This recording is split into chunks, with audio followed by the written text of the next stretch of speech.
We are officially live as we begin action here tonight on the Countdown to Genesis here with KJ Orso entering his way into the special Fatal 4-Way match for the TNA International Championship. And welcome in, folks, to our live watch-along coverage of TNA Genesis on this exclusive feed. Welcome into the discussion. Hello, everybody. Noah Foster, Walter Cruz. We are super live. I'll take the opportunity. And please let us got a comment, tell a friend. You want to take the conversation, super chat, or PayPal patch, as simple as that. Again, KJ Orso, Walter, you're very familiar with this gentleman. We thought that the former identity of him, Fuego del Sol, was done with wrestling altogether. It was the identity, though, and not the competitor.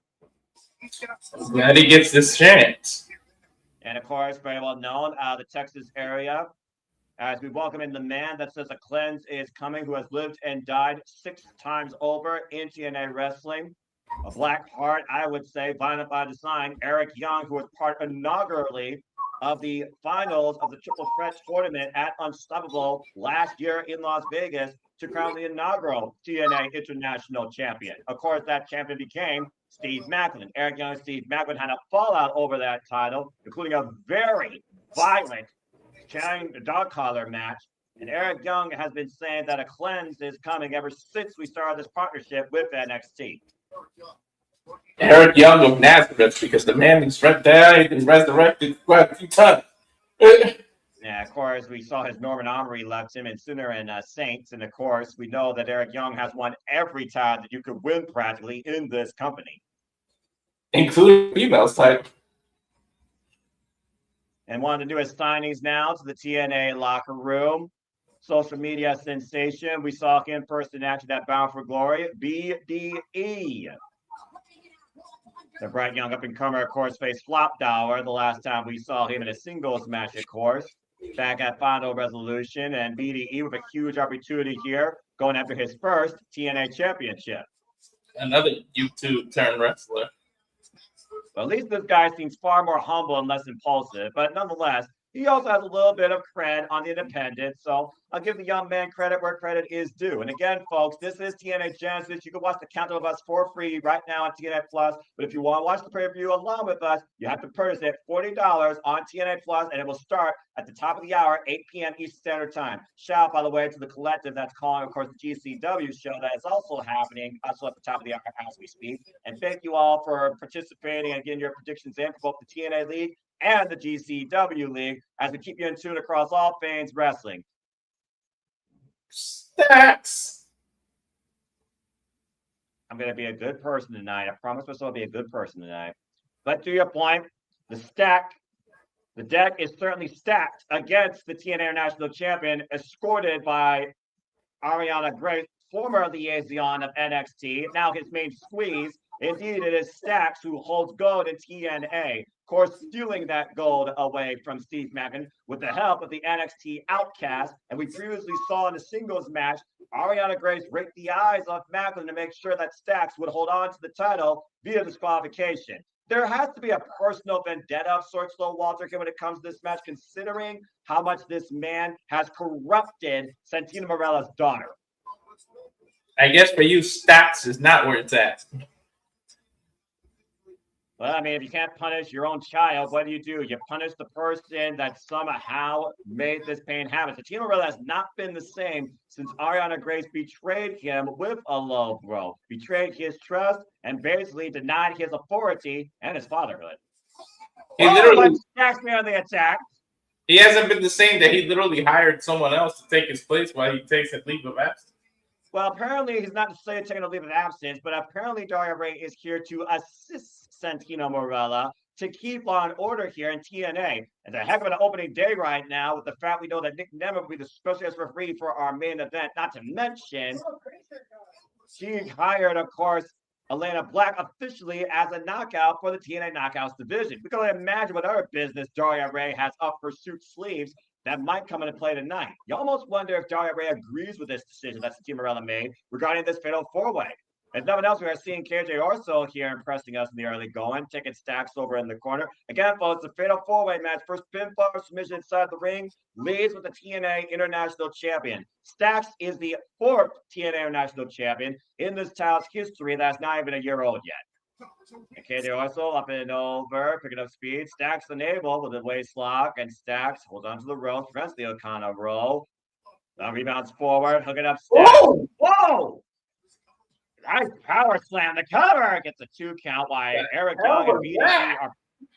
It almost looked like he was going for Northern Lights, but he turned into a power slam instead. Of course, TNA's nonstop schedule will continue, folks. We will be back here covering No Surrender, February 13th from Nashville, Tennessee. And of course, that will move forward to Sacrifice in March towards the end of the month.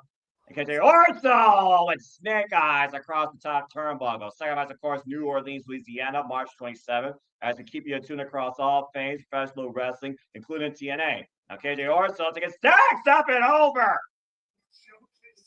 I almost forgot that there were 2 other men in here. Like the way you both Stacks and KJ Orso.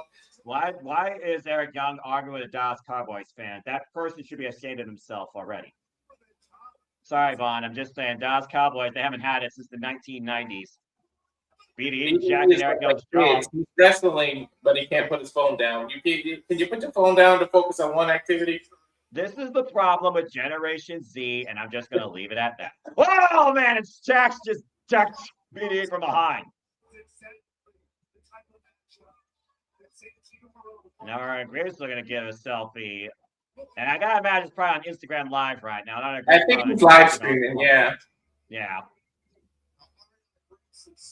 All right, I got Graves and Stacks right now looking for a viral moment. Go to Motel 6, you freaking. He sent Tito to come out and do something. Oh, wait a minute. Watch BDE with the selfie to Stacks. Torpedo over there.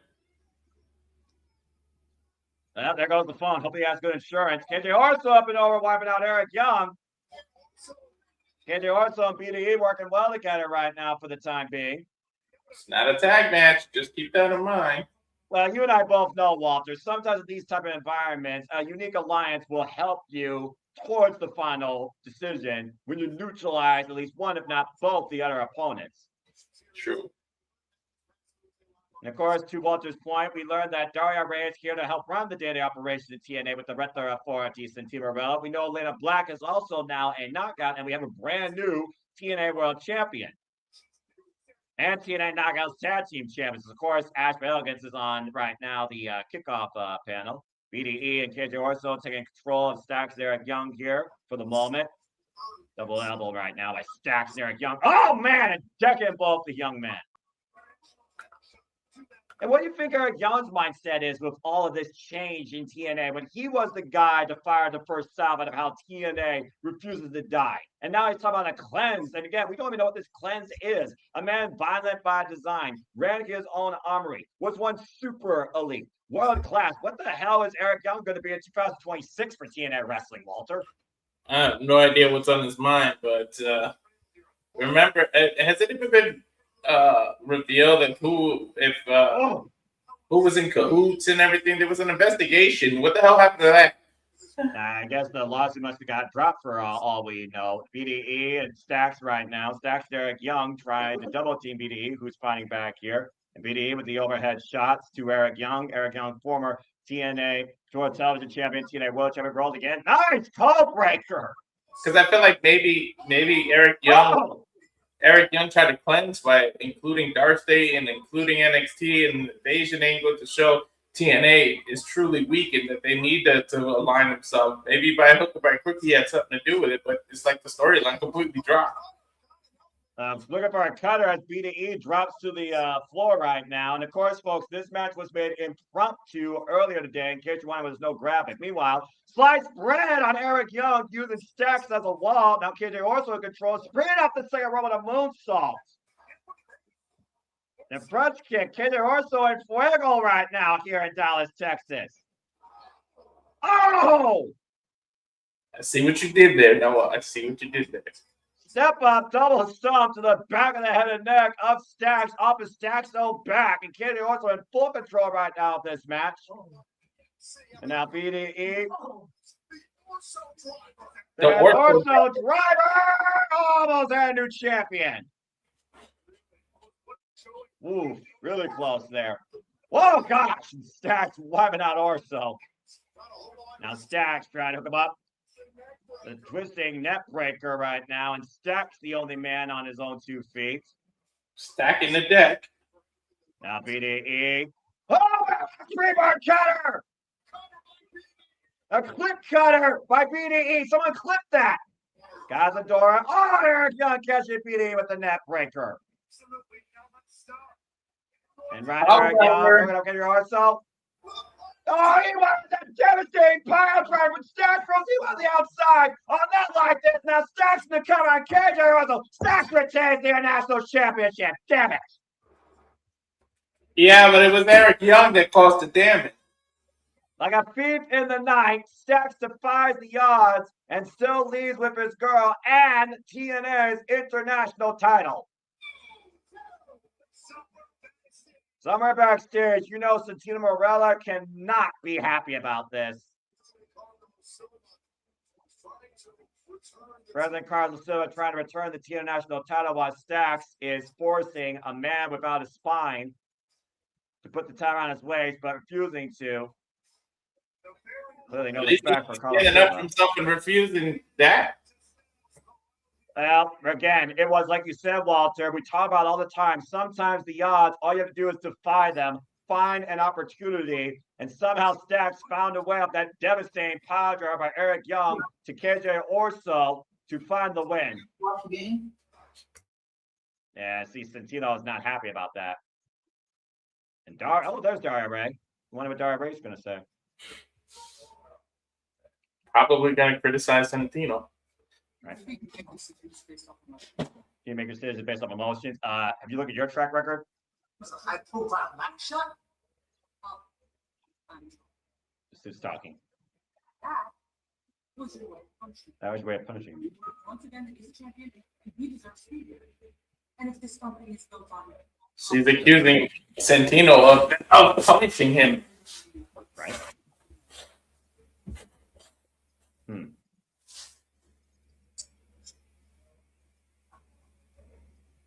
Now, Daria giving Santino a bit of a corrective order.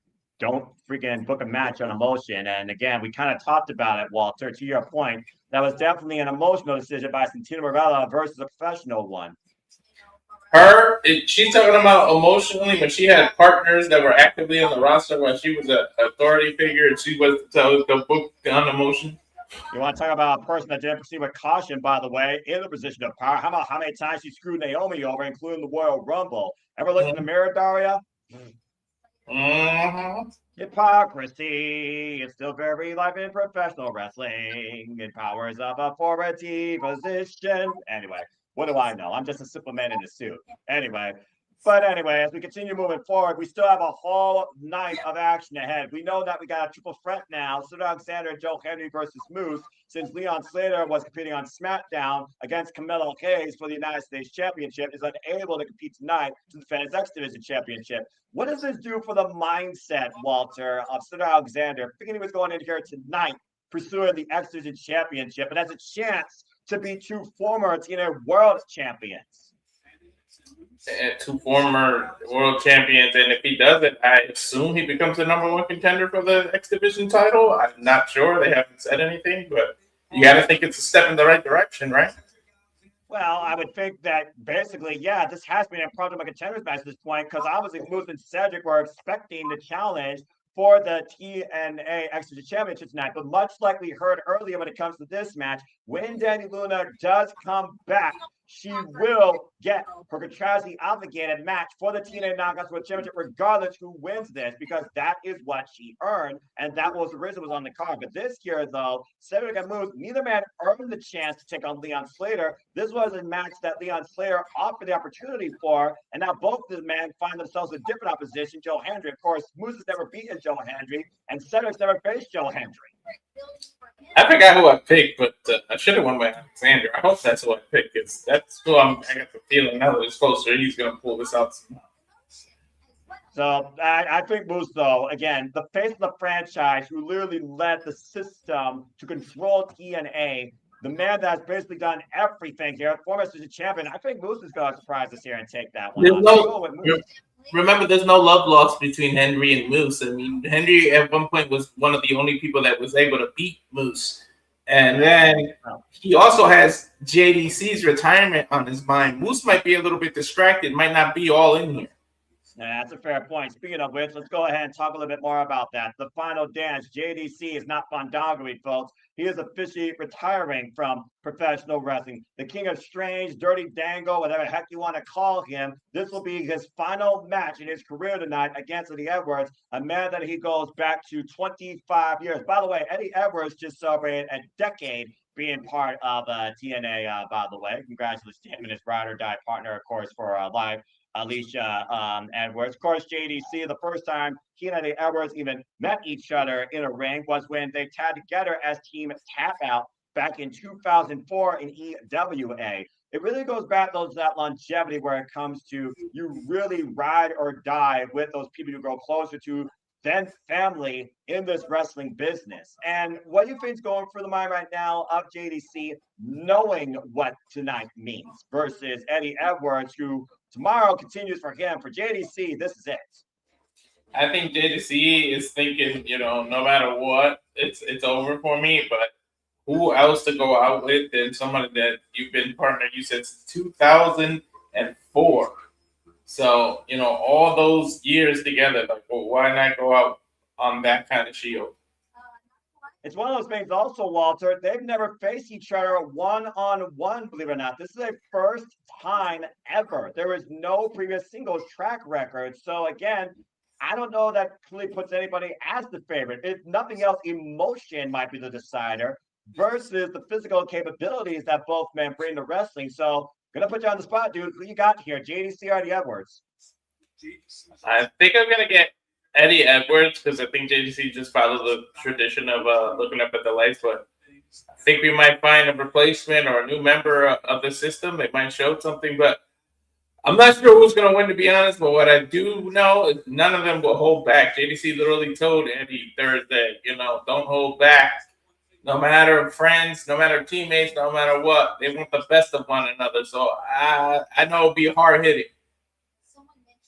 Well, again, like I said, though, emotion can be your greatest strength or your downfall. With closure, which is what JDC basically is accepting, I almost wonder, is that a greater asset to victory for him versus Eddie Edwards, where he wants the best to come out of him? Part of me actually wants to see that convention broken and see JDC win, but I do think that Eddie Edwards, who, let's keep in mind, he was the pioneer of the system. He is ride or die in TNA, and if this is literally the last dance of JDC, I do think it will be a fine farewell. I am going to go with you here. Reluctantly, I think Eddie Edwards will have the killer instinct more for his friend versus who he's seen as an opponent. I figured Edwards is going to get the win as well. But bottom line, like you said, I don't see nothing being left off the table when it comes to what these two men mean to each other and what this match should mean when it comes to what TNA represents at its finest. So, yeah, I think I'm going to go with Eddie Edwards as well. But again, folks, let your thoughts be known in the comments, in the chat as well. What are your thoughts, members of JDC, in TNA or the Fed?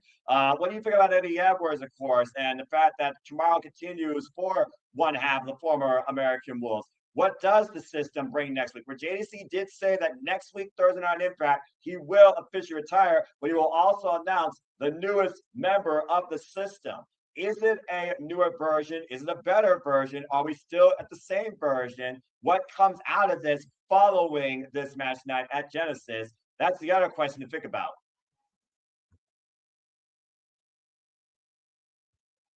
And of course, Gia Miller and the panelists echoing our sentiments about how much both these men look. Wait a minute. What? Hold on. Is she getting breaking news? Another match has been added to the countdown. A confrontation that happened earlier today. A confrontation that happened today. I don't know. Oh, sorry, folks. I threw up in my mouth a little bit. Robert Stone, Victoria Crawford, and Tessa Blanchard. Oh, God. I forgot. She's with them now. The cockroaches of TNA have entered the building in Texas, a land known for snakes. I do not know who that is. Oh, that's Vicious Vicky. She's been in and out about on the independent scene. She's also been involved here on Explosion. She's actually a freelancer out of the area here in the Midwest, out of New Jersey and New York. I know one thing she isn't is a baggage handler. Well, again, you really expect respect from Tessa Blanchard and that wicked vixen, freaking Crawford, and let alone Robert Stone, who might be the worst thing out of Jersey since Jersey Shore. Oh, look, Good Andy evening. Hartwell.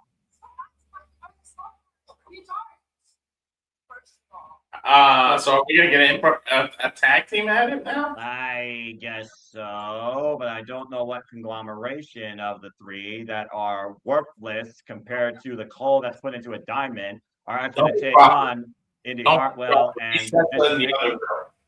Well, I mean, again, Indy Hartwell is also facing one half of the Elegance brand coming up this Thursday on Impact. So, speaking of which,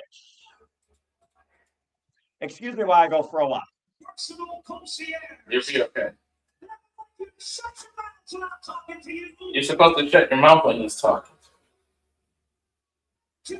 Cut the damn feed.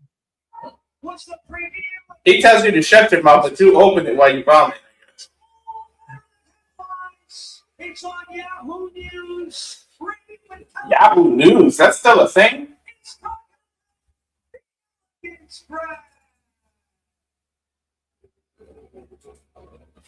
So it's my privilege and honor to introduce to you your new Santana, your new team.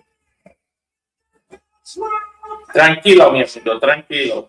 Swann by perfection personified, Mr. Elegance. Mr. Elegance. He does look like a chiseled stone, though, I'll tell you that much.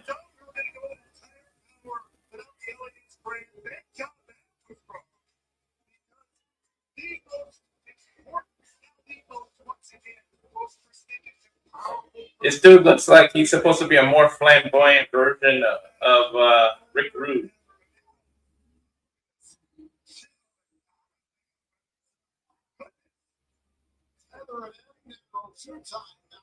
World Tag Team Champions to preview the inspiration this next week. The premiere of TNA Thursday night back right here in this very building in Dallas, Texas. I literally didn't even get to see the title change because of what was the issue that AMC was having.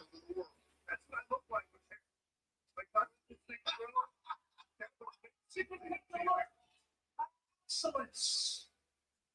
I want you to take a look. Look at excellence, look at elegance. Let me smell this. Let me smell this. Incredible. They smell incredible. They smell incredible, according to Leon.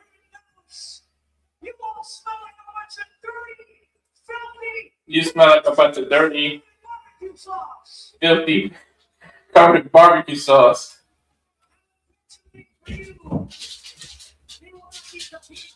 But they want to grace you with their beautiful and wonderful presence. Because, ladies and gentlemen, we are going to be sitting VIP front row in some six match. So grab your cameras and cell phones and get your pictures so you can immortalize the Elegance. They want you to immortalize the Elegance brand. Forever.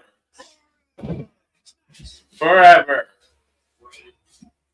Uh-oh. What is this?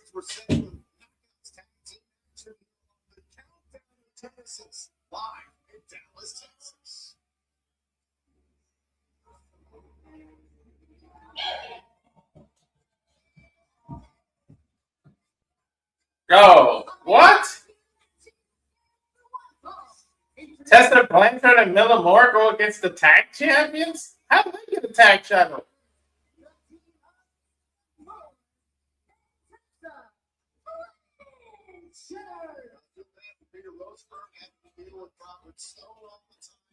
Unfortunately, he inherited on regular basis.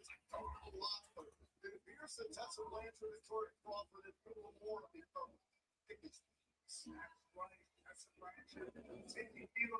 What do these two ever do to deserve a tag title shot?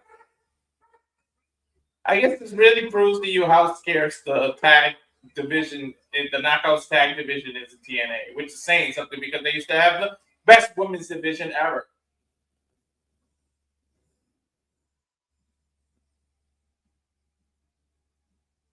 Oh, wait, now Vicious Vicky comes out? Oh, I guess Elegance was there just to show off, and so the matches between Vicious Becky and Indy Hartwell.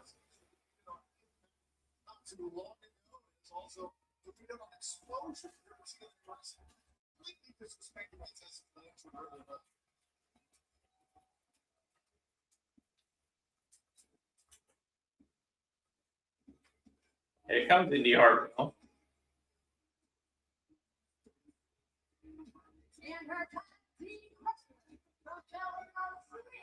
Vicky and Indy. Indy was on the precipice of becoming TNA Knockouts champion, and now she's reduced to bullshit like this. What the hell? What a 180.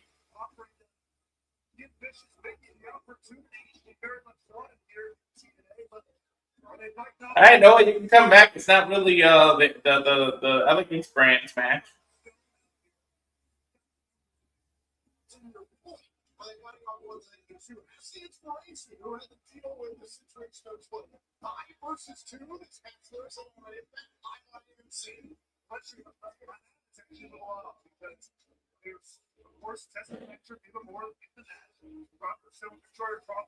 And then all 4 members of the Elegance brand at ringside.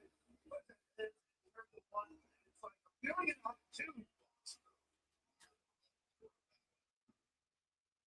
We're going to set for this impromptu matchup. I have no idea what Mr. Elegance. This Elegance doing a freaking the worst dance ever. That's muscle and Tai Chi. I've never seen it before. I'm surprised. He's a young Arnold Schwarzenegger.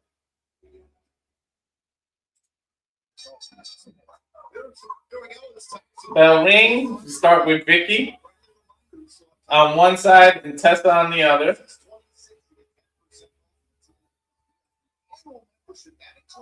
Every TNA pay-per-view in 2026, especially Japanese voting scholars, midnight Eastern tonight. Subscribe. Starting this matchup, only Hartwell has more experience here. And that's TNA Lifeline. Give this opportunity, exactly what she said. She would give an opportunity to Vicky here tonight. Look at Maybe Hartwell having some fun. Blanchard's expensive. Vicky able to roll up Tessa.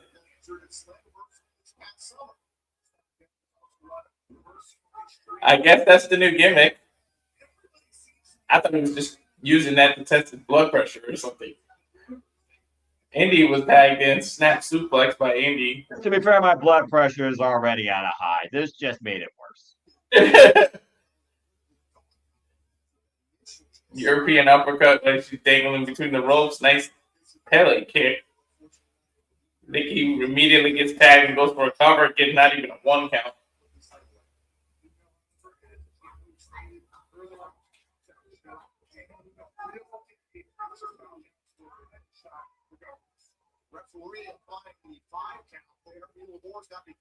Tessa attacking.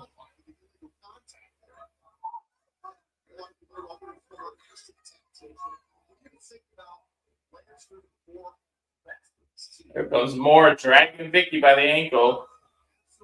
Knee in the back of her thigh here. Oof, that did not sit well at all. And I'm not just talking about this. Good stuff. Good stuff, Walter. I just had to leave my body of actual word that rhymes with Reese's. Oh. So it's your piss break, man. Number 2, but you're not wrong. That being said, have a good time in on the kick on the countdown. I'm just saying. Meanwhile, for those that are wondering, this is Vicky again. She's a freelancer, and Tessa Blanchard. We all know Tessa Blanchard has been the definition of a freelancer. And instead of yelling, this should sum up how I feel right now about the state of the TNA Knockouts Tag Team division. Meanwhile, Tessa Blanchard going up against Vicious Vicky here right now. And of course, in the Hartwell Walter, she handed Tessa Blanchard her first singles loss between those two's history last year at Slammiversary. And Tessa Blanchard, honestly, has never been the same since. And you see the TNA Knockouts tag titles at ringside there by Em and Heather by Elegance, and the other two people that should be carted away in a box and put across the border in Mexico, never to be seen again. Trying, Walter. I'm trying. It's not. It doesn't look like he's a Ken doll. It belongs in the box for these bimbo bamboo Barbies over here. Bimbo bamboo Barbie. Clip it. Wow, that's a new hashtag right there. And I approve. Again, we're on the countdown to Genesis. What started with some would say a Big Bang versus, a rib cage. The theories of evolution, the theories of what it doesn't mean to be a TNA knockout. Again, coming up next week, though, Indy Hartwell is taking on one half the Elegance brand, M by Elegance, for the first time ever in singles action. For those that don't know, M by Elegance is the former Maggie Lee.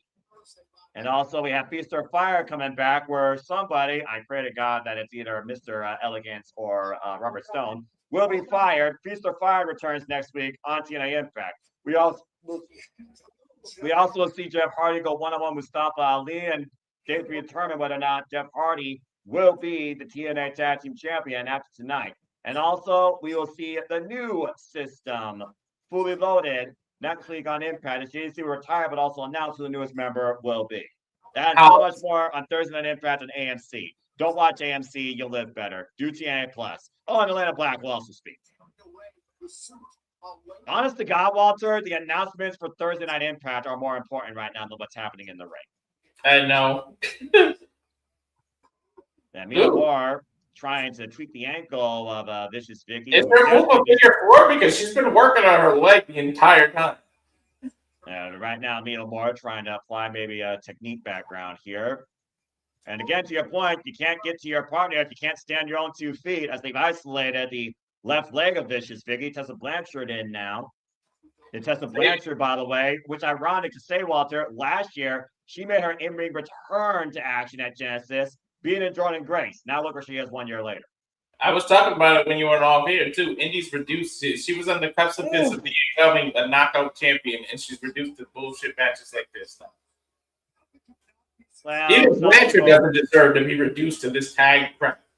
Yeah, I'm about to say, in a polarizing internet wrestling community, some people would say this is where she belongs. Other people will be like, yeah, this is what TNA thinks of a quality knockout. With wins over the likes of Mean Gia Miller last year, lest we forget, at Bound for Glory, and Gia Miller's only ever match in TNA wrestling history. I prefer Blanchard over Mercedes. She deserves like a Mercedes-style run in TNA. Well, the quality of athlete that she is, I would agree, but quality of human being is not for me to judge, and that's what people more so book her by. Some stuff just is deemed unforgivable, while she just deems herself undeniable. And Tessa Blanchard, again, working the ankle of Vicious Vicky here, bracing it across the bottom rope and stomping it down hard, trying to crush the Achilles. They're working on maybe trying to submit her. Something nice reversal by Moore. She waited for her. Yeah, created some separation here, and Tessa Blanchard a bit disoriented while that ropes Robert Stone was trying to get her back in. Tag made it Indy Hartwell now. Let's see if she can finally do something impressive here. Probably the only impressive person right now on my screen. The problem with Indy and Vicky is there's like, what is it? Like 8 on 2 regarding that. Like, I don't think Elegance cares, but technically it's like 8 against 2 out there if they really want to. Well, Indy Hartwell has always been about defying the odds and impressing us. Blasting Tessa Blanchard with a spine buster, high stack 2, and almost got the win. The irony, she hit a Blanchard with the Arn Anderson style spine buster. Well, about to say, for those that know the wrestling history, Walter, you are definitely not wrong. Now that ropes Robert Stone on the apron to distract the official, and Crawford taking Vicious Vicky's base up underneath her. Get this NXT nuisance reject off the apron. And this brother from the past out of my ring. Indy Hartwell, though, going after Robert Stone. Is he using Crawford? Oh my god! And right now, I think anybody just stepped on Maggie Lee's toe there. Oh, I just turned Maggie Lee sideways. That was elegant. Right now, Triangle 101. Meanwhile, the Elegance brand pulled in the alleyway, and now to the Blanchard. There's the buzzsaw DDT on Vicious Vicky. Here's the cover. Fuck this TNA. I'm not covering it after the night if this is what it keeps being. Diamond in the rough. Well, Tesla got the win on the countdown. Thanks to the Elegance brand, that cockroach. If this is what TNA becomes, folks, you're going to expect me to officially resign from TNA coverage. The most meaningless match ever. Well, it is on the countdown, so at least you got your money's worth. $0. Oh, wait, $-. So they become tag team title #1 contender. What the hell was the point of this? Just instead of a backstage tour? I figure it's just to show that Indy Hartwell's going to have to climb her way to get any sort of gold here in TNA. And unfortunately, it's going to involve NXT and relics of the past in order to do that. What happened to my knockouts division? WWE ruined it. But again, the hindsight's 2020, right? We're one night in, right? Let's just see what happens. Why people are mostly down on their phones and unimpressed. Keep a screenshot, Walter, if you can, of that audience wall. I'm very curious that audience wall stays that way tonight. And again, we'll be live on pay-per-view here in 10 minutes, folks. And the cam size not even full yet. You heard me right. The cam size not even full yet. Oh. Water, sir. Well, as we got a moment to breathe and break here again. That whole match was a moment to breathe. I'm about to say, you're not wrong. I wish I had more positive things to say, but I don't.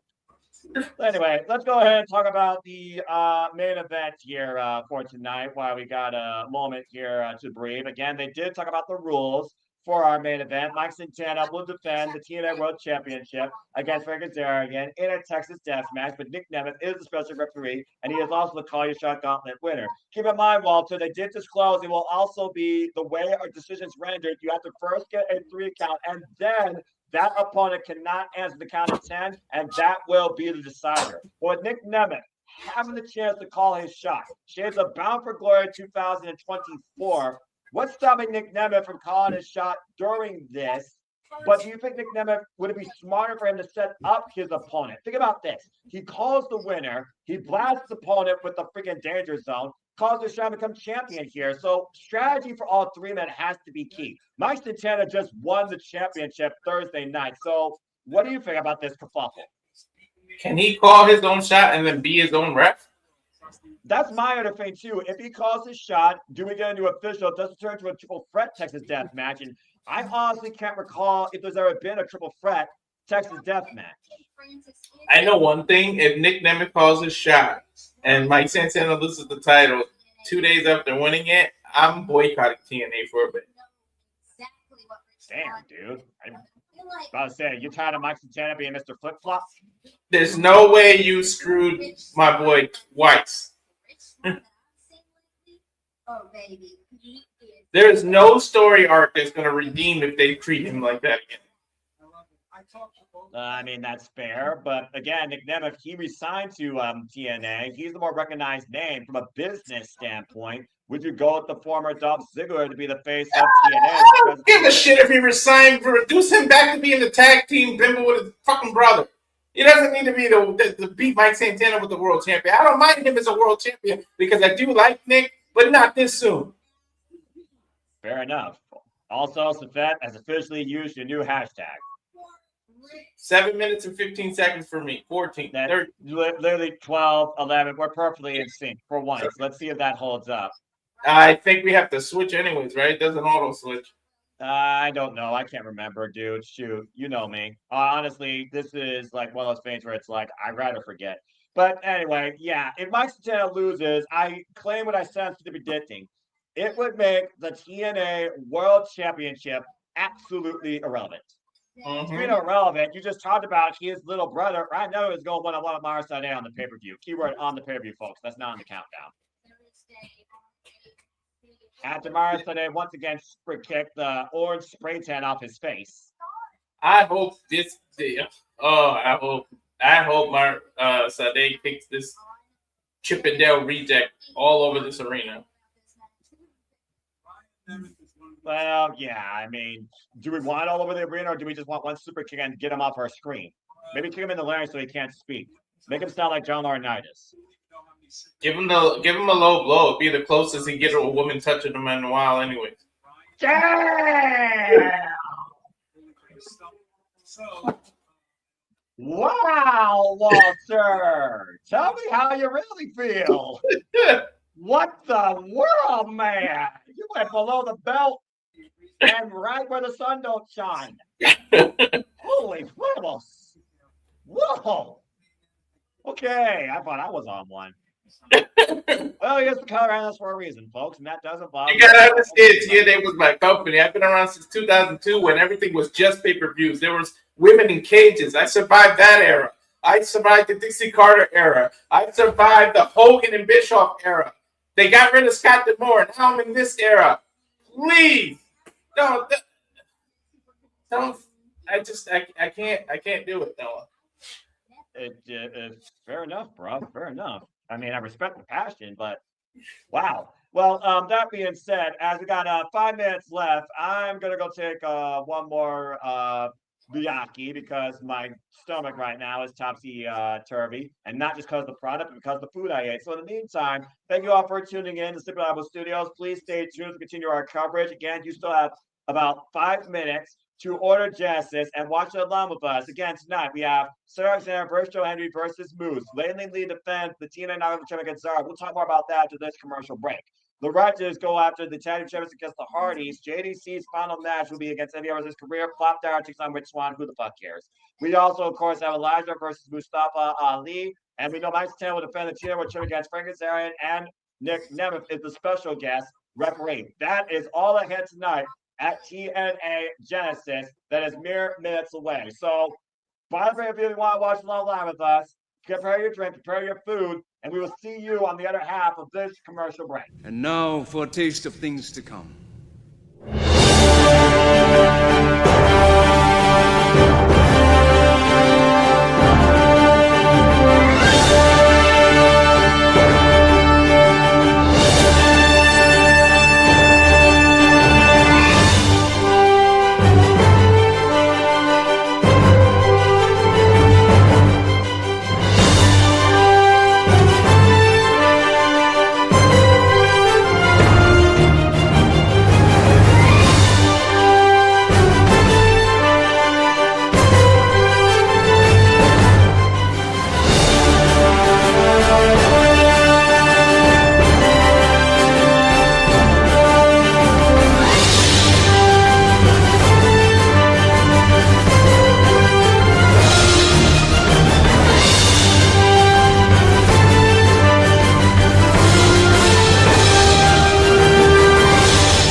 And of course, stay tuned as we level up again with Simply Reliable Studios.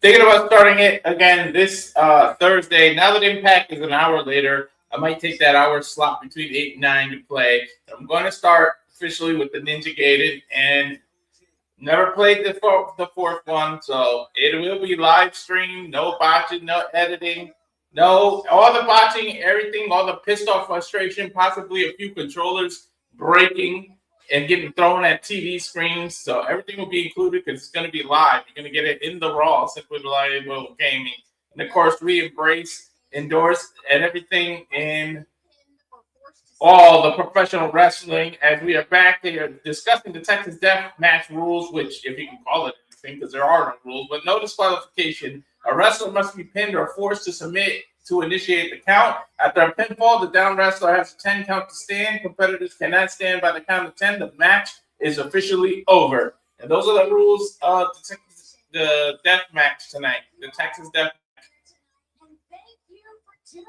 And of course, you have to pay the $39.99 or the yearly subscription for TNA Plus that includes all the major pay-per-views, as I do, because you're going to have to switch on over as we begin the new era for TNA and its first pay-per-view under this era. So now you got to switch on over for Genesis. And I'm thinking I do have to back out, though.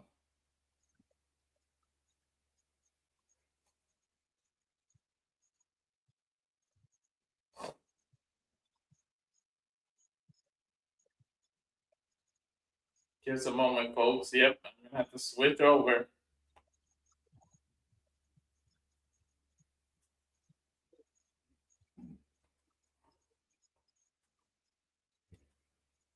Live Genesis.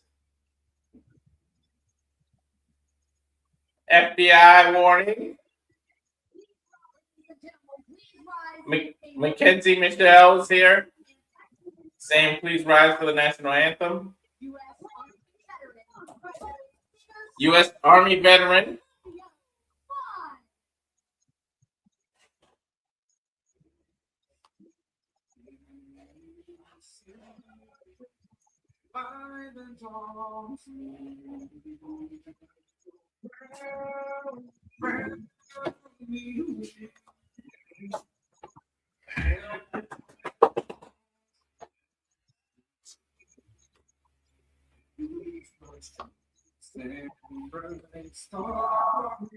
Through the pit, over the ramparts,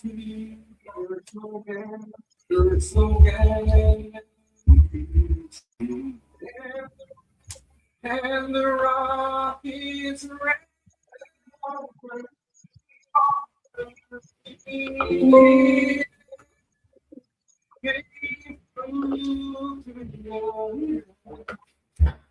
And our flags on the street, you'll say the Star Spangled Banner in waving for the land of the free and the home of the brave.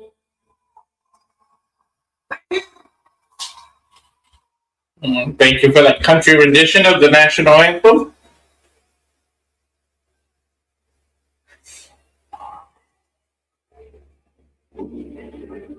Going to the cold opener for Genesis now. Getting a recap of AMC and the TNA debut. I can give you a recap. AJ Styles commercial. AJ Styles commercial. Backstage kit commercial. Commercial.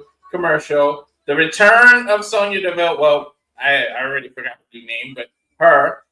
Then commercial. Then another commercial. Then Elena Black returns commercial. You get a match commercial. A match commercial. New tag team champions for the Knockouts division that we barely get to see commercial. 3 more commercials, then a main event with Mike Santana wins the TNA title, and 3 commercials in between that match, and that's your recap of AMC.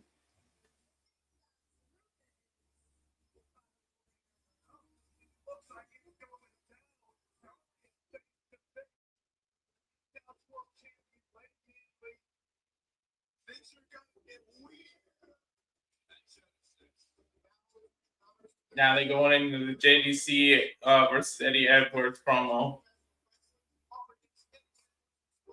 Saying it's gonna get real weird during Genesis.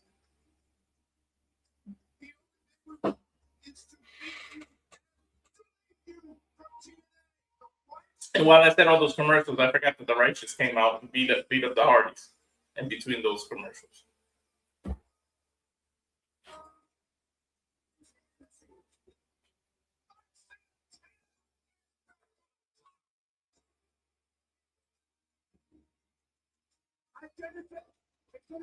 Total non-stop advertisements. That's what TNA was.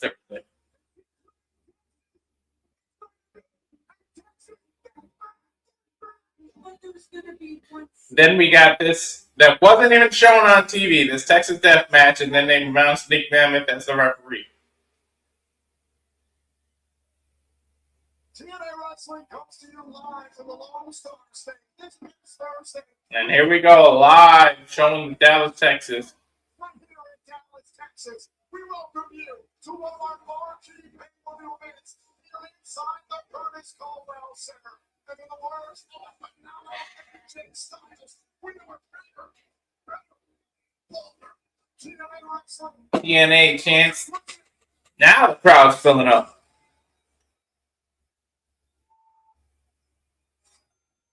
Let's get to the action. Oh, this is a thing. This is a match. I almost forgot. AJ Francis coming out. Who no longer has a group to lead. Everybody leaves him. What's the common denominator in that, folks?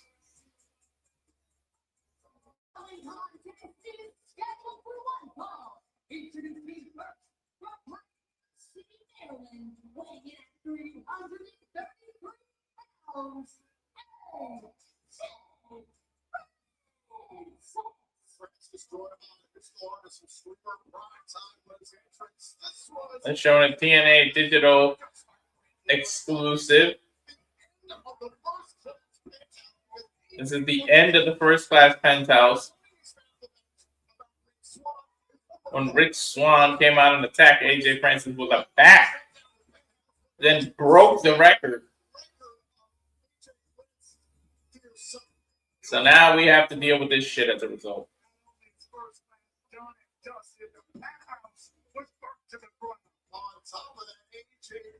This is representing one of the handful of NFL franchises who have played for Washington Commanders, Dallas Cowboys country here, of course, in Texas. Woo, man, I feel better. So much better. All Well, right. when you were on that bathroom, you should have left these two in the toilet for this match. Hey, I was right. They start with the bathroom break match. Let's go. That being said, all right. Okay, let's go ahead and bring them all firstly in.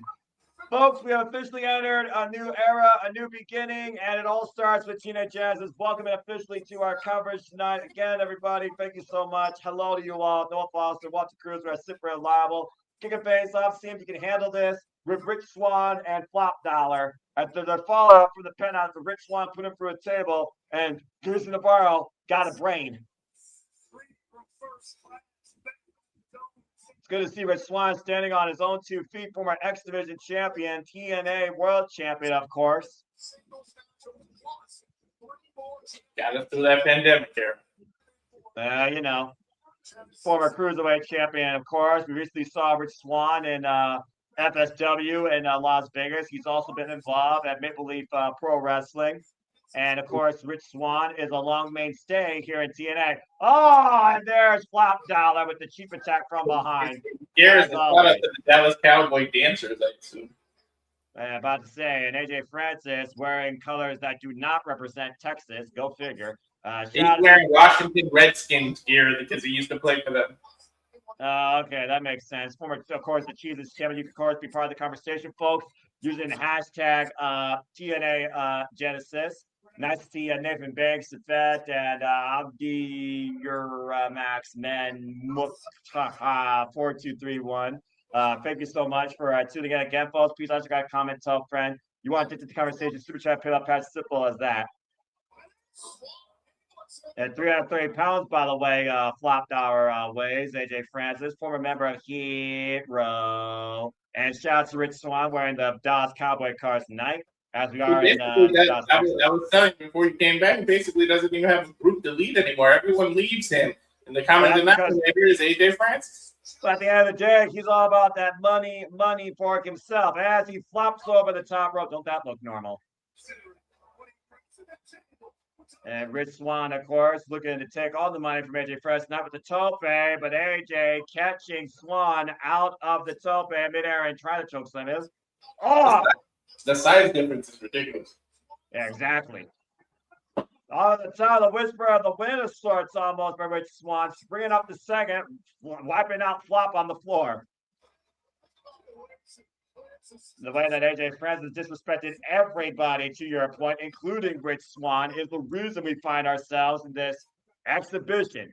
Yes, folks, I did say exhibition.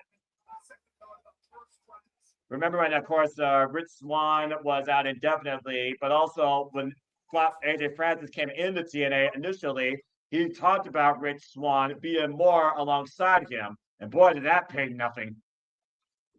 Big kick side of the head. Referee for this contest, Frank Gas. No shouts to TNA correspondents. Hey, doesn't that grab the WESTU? Tom Hennigan, Matthew Rayroth, and Mean Gia Miller, and Mackenzie Mitchell. Oh, man! Don't kick AJ too many times in the head. You might actually give him some intelligence. Well, I mean, that was a wise move right there. Laying the hammer down on Rich Swann off that attempted springboard move. Trying to brand his fist in Rich Swann's chest right now. Who is the street posse at ringside?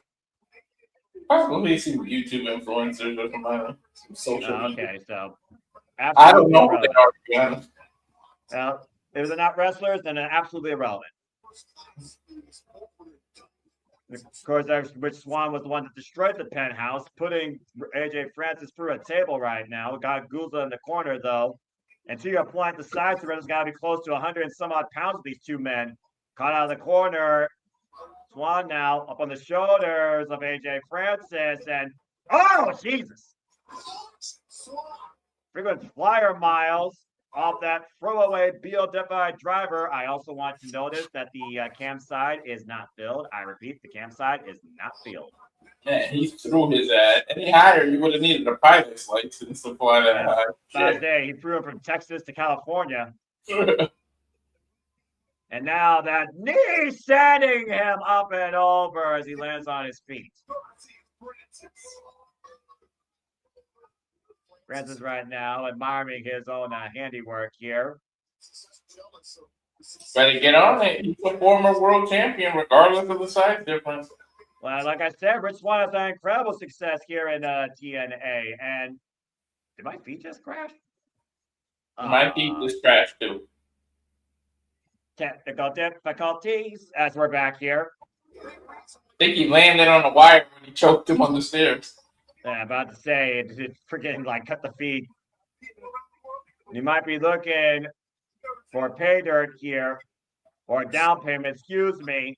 Payday, down payment. And Rich Swann refusing to take this withdrawal, trying to break the grip of AJ Francis. The knee in the midsection, though, and another knee. AJ still, though, has Rich Swann in his grasp. Rich Swann trying to do everything he can right now to break this hold. AJ says no, and says Rich Swann up and over the floor. Oh, my God. I think he landed on his forehead. Yeah, he saw that down payment wasn't going to happen, so instead he threw Rich Swann over the top rope. Might be looking for a count out here, an easy way to the pay window. His little entourage telling Rich Swann to get up. Are they going to tackle? Well, I mean, at the end of the day, Francis, if he catches the count out victory, he's going to get the winner's purse, and that's all AJ cares about tonight, clearly. Oh, gosh. And again, shout out to our friends in the collective who are currently covering GCW right now. Again, thank you for everybody that's tuning in across all feeds. If you would, please like, subscribe, comment, tell a friend. Give them all thumbs up. Subscribe to all the affiliates here on YouTube. Follow the GCW and the collective as an entirety here on the X and also on YouTube, including the podcast, as they currently are covering code of the streets. A Swann beats the 10 count. And stay tuned afterwards, folks, when Jess concludes. We will be back with a weekly moderate conversation of wrestling masters and strategy shenanigans. I will be your impromptu host to start with as we look at the talents that have been now officially signed, no longer considered free agents all across this week in wrestling. Right now, Rich Swann up on the shoulders of AJ Francis, who might be doing a bit more bolstering than necessary, Walter. Trying to crowd too much here. The jawbreaker taking too long. Big boot, Raven off the ropes, and Rich Swann put over on his head. There's a cover, hooking both legs, and a 2 count. He kicked him from Dallas to Austin. Shit. I have to say, there's more ricocheting here than a ricochet match. Going inside out with that boot. Now looking for a modified hold here. Of course, Casey Navarro, the man that he once called the Promise, he and, of course, AJ Francis were involved in that ladder match last year at Slammiversary.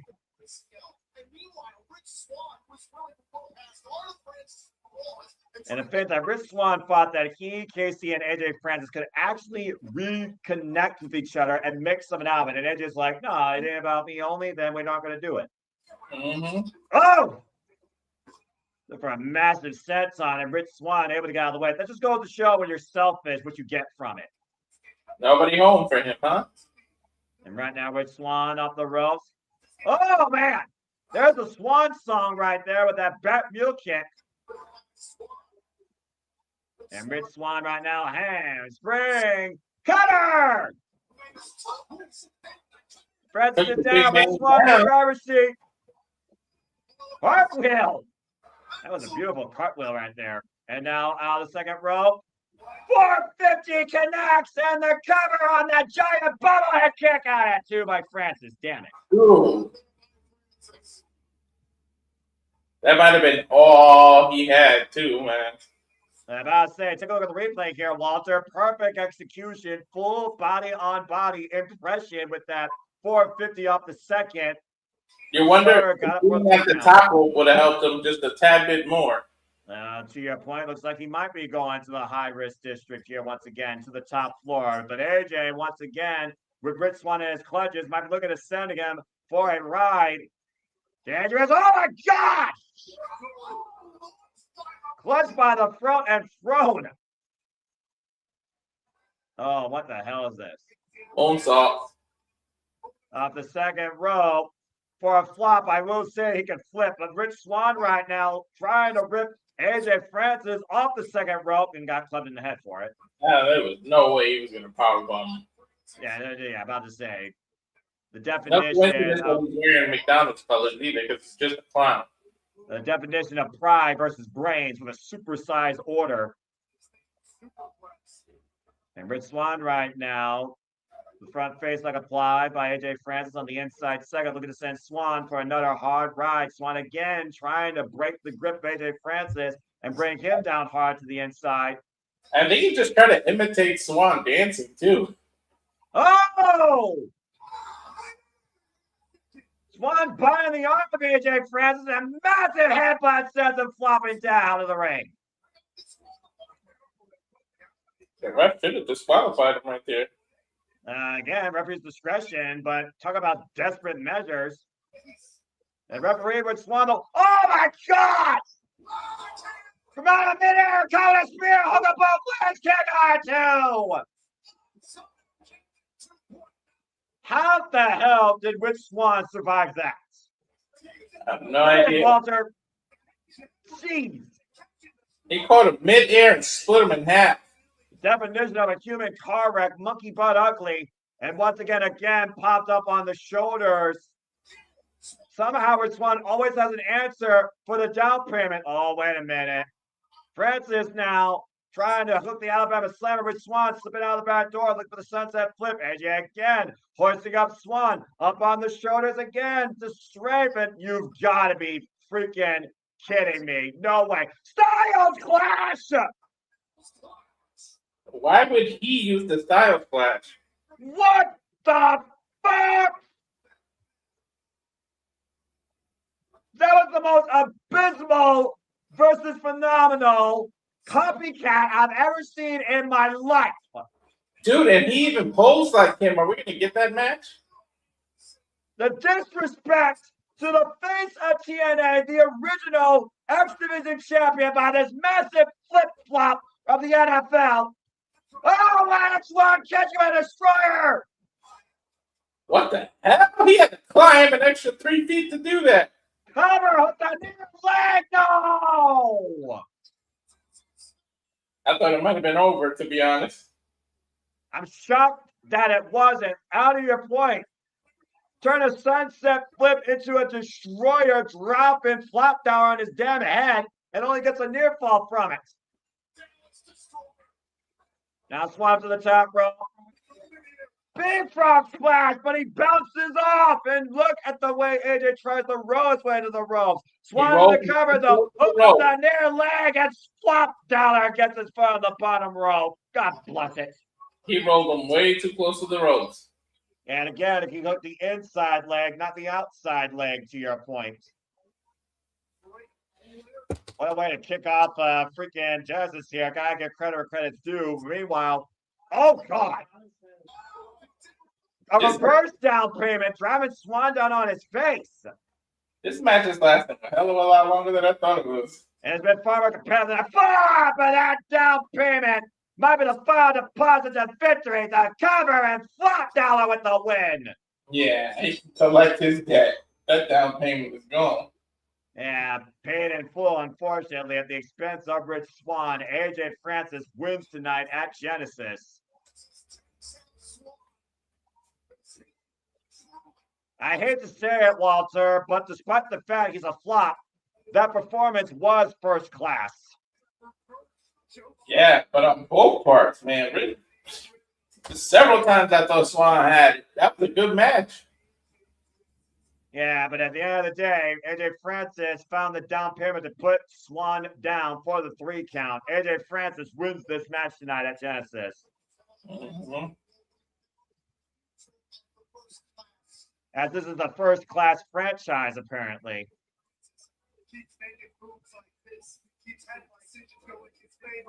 Oy vey. I don't know if I'm going to invest in this franchise, though, Walter. I'm just saying. I know.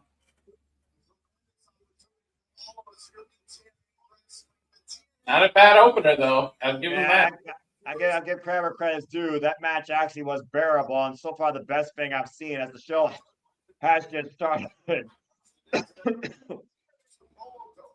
Again, folks, welcome in again. Thank you for tuning in to our coverage. Noah Foster, Walter Cruz. We are super reliable. Of course, the AMC era of TNA has officially begun here, and I hope that you all so far are enjoying it and taking a long game with us. We got a stacked night of action still to come, of course, as Elijah looks to write a whole different tune at the expense of Mustafa Ali. Will it be Sweet Victory, or will it be nothing more but a country achy breaky heart? The final dance will, of course, happen as JDC goes up against Eddie Edwards. These two men who are bound together by this business for over 20 years, meeting for the first time ever in singles action in JDC's final wrestling match ever. And hello to Faye Wilson 7695. Thank you so much for tuning in. Hope you are doing well and enjoying the ride. Because again, we do this for all the biggest shows, maybe special across all things wrestling. We also know we got Layling Lee taking on Zaria, defending the TNA Knockouts Championship, thanks to an open challenge since Dani Luna is unable to compete. And the Hardys right now are looking for a righteous revenge against the newly signed rights to TNA, as the TNA World Tag Team Championships will also be on the line tonight. Let's see if the Hardys continue moving forward in their forever legacy. X Division Championship will not be on the line tonight, but instead we got Cedric Alexander versus Cruz versus Joe Hendry in this unique triple threat exhibition where clearly there's X Division intentions. And in our main event, the new TNA World Champion, Mike Santana, will defend the gold against Frankie Kazarian with Nick Nemeth as the special guest referee who still holds the Call Your Shot gauntlet opportunity. Everything could change tonight at the start of the new era of TNA and AMC tonight at Genesis. Speaking of course, we saw this past Thursday, Walter. It took 3 spin the blocks, but your boy, Mike Santana, reclaimed his path to promise and his purpose, the TNA World Championship. Yeah, that actually happened in between all the commercials. Oh my gosh. And we're doing very well. Again, it's been a unique ride, but it's always a fun time engaging with all of you and looking for what we love in and out of TNA wrestling, professional wrestling as always. And I'm sure we're going to see more of that tonight. And of course, to Walter's point, we did see what happened in the aftermath, but we know what led to this match. We go backstage to Gia Miller, TNA reporter. And it looks like she's going to get some words from your new TNA World Champion, Mike Santana, who is ready for war tonight. Texas Death Match. Tonight's the night. First and foremost. Dallas, what's good? All right, now this has been good so far, as the actual paper is starting. But I say, we gotta give Kazarian credit though, Walter. That was one hell of a match he took to Mike Santana. And of course, Mike Santana, no stranger to these trenches or these wars. He's been in concrete jungles. He's been in street fights. He's been in I Quit matches. Now he's in a Texas Death Match. This dude has been involved in everything and has made it on the other side, including personal demons. Yeah, I'm about to say, glad you brought that up, because of course he came back home to TNA with this newfound purpose as a fighter and a singles competitor. Literally 2 years ago at Rebellion. But when I picked up that photo that day, she said one thing. We back Poppy, of course, doing this for his little girl, Olale. Day after day. Bad month. I'm gonna show why. I'm the illest and realest to ever do this. Let's not forget, he wanted to become the standard of TNA. Last year at Genesis, he beat Josh Alexander in an I Quit match to claim that status quo. And now we're getting ready for Elijah versus Mustafa Ali as Mike Santana prepares for war. Elijah plans a #1 smash hit against Mustafa Ali tonight in singles action. Or does Ali once again prove why in Ali we should trust? Let's get ready for our next match here. Yes, we're going to find out if Elijah can hit the right note. And shout out to New York State of Mind. Good to see you as always. Thank you for tuning in, good sir.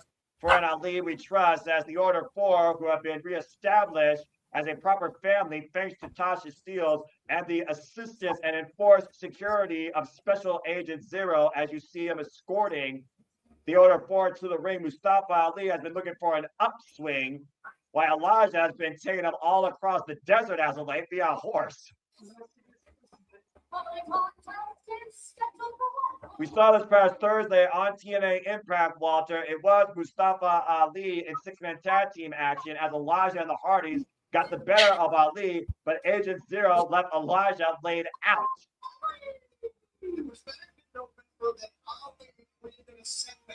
And of course, Elijah's road to recovery all the way back in November. Elijah looked for revenge at Final Resolution, saying happy trails and dragging Mustafa Ali out of the building by his own 2 feet.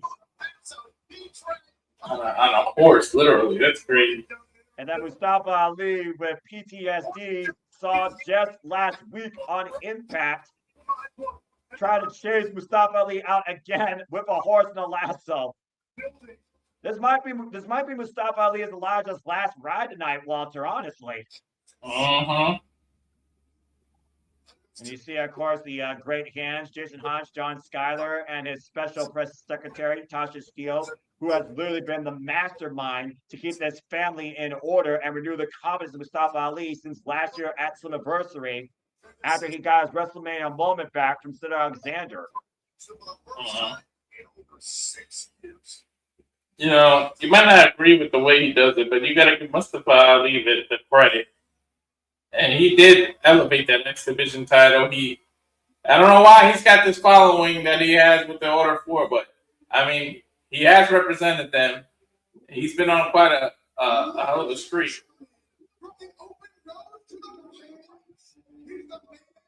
And apparently he's getting a special introduction here as we welcome in Elijah, the Drifter.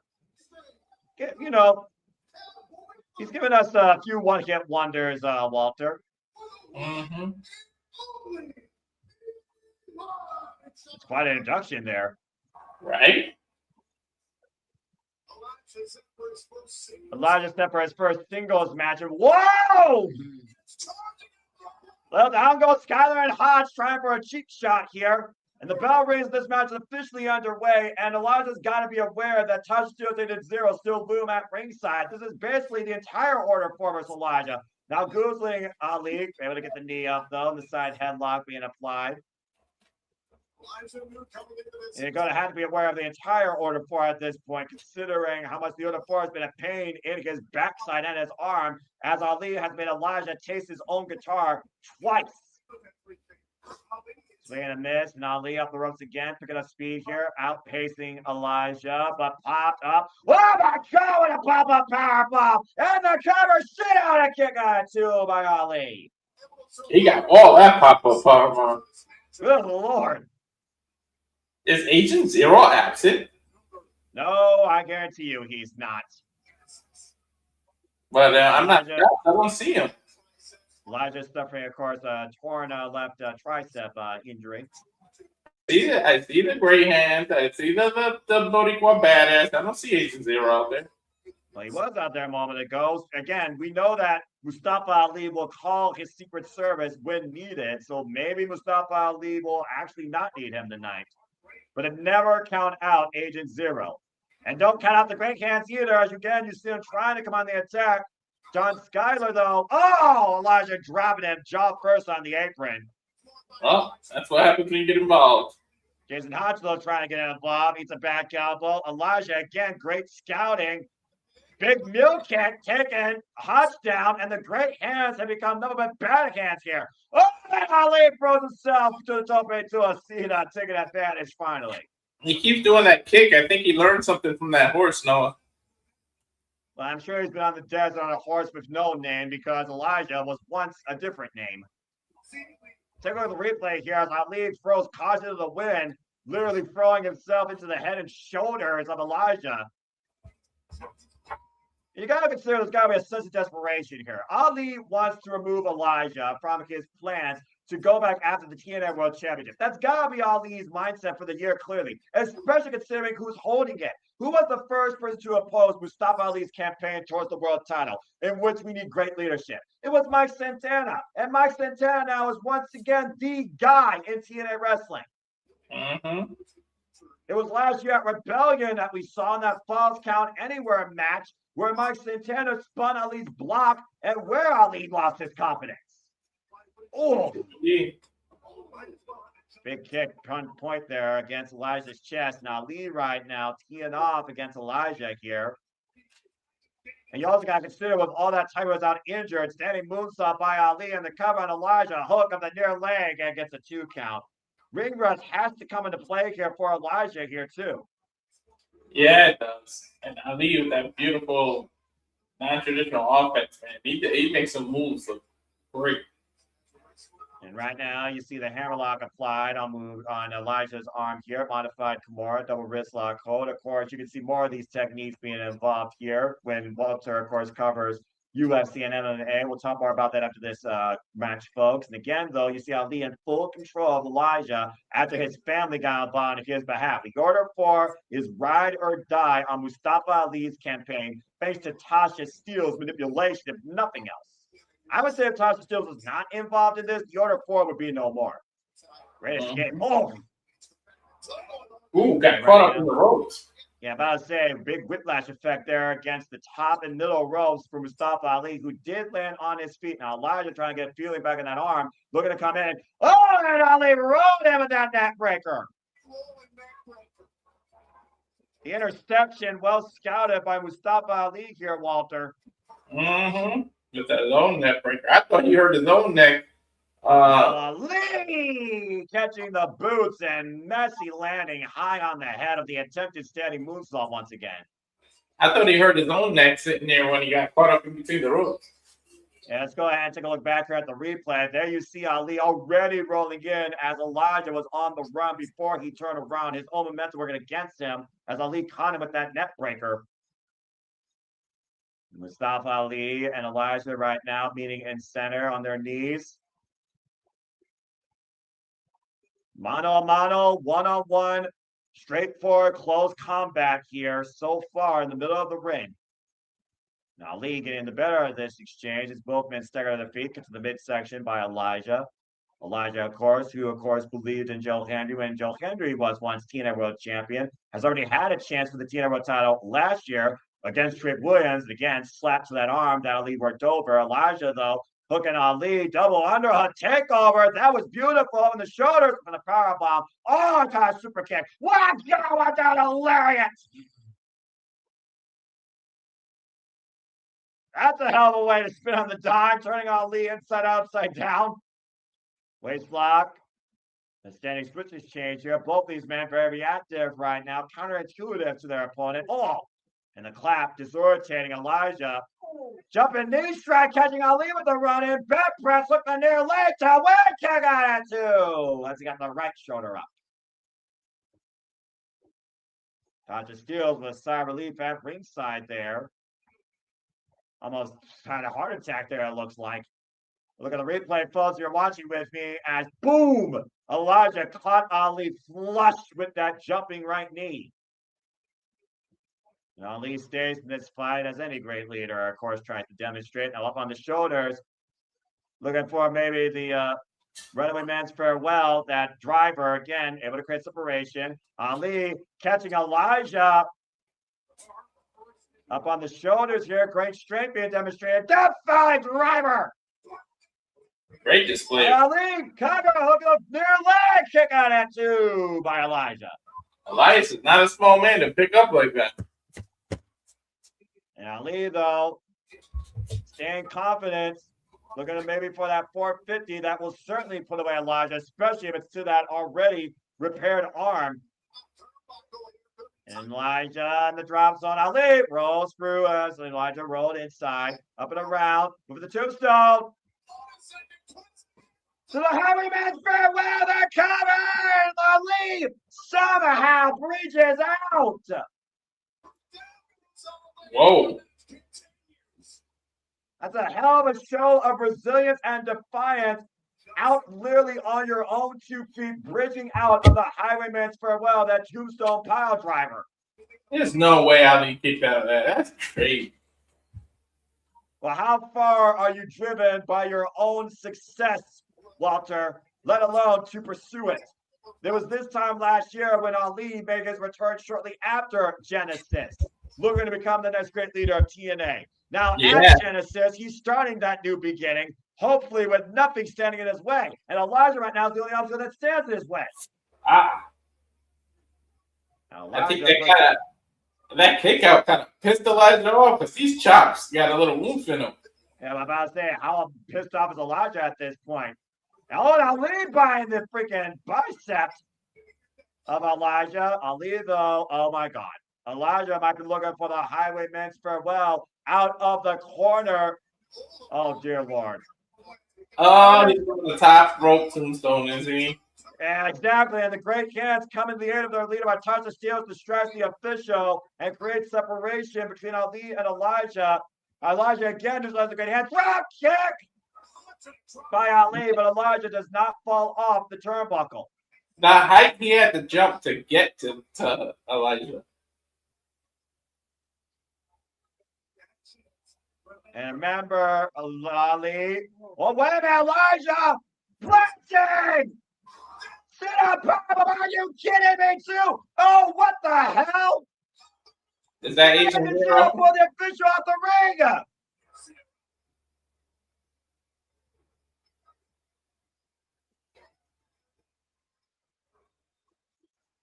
Special Agent Zero has been ejected from ringside. She said I'm not stupid either. And the Great Cans have also been ejected after arguing with the official. Yeah, but Tasha Steeles is still out there. And I was like, wait a minute. Steeles is the guitar, but Elijah hooking up Tasha Steeles. Yeah, but look what she did. Yep, she gave the guitar to Ali. The guitar on the spine, and the referee didn't see it. Now Mustafa Ali with the cover inside. Hook the front of the back press. Ali steals it.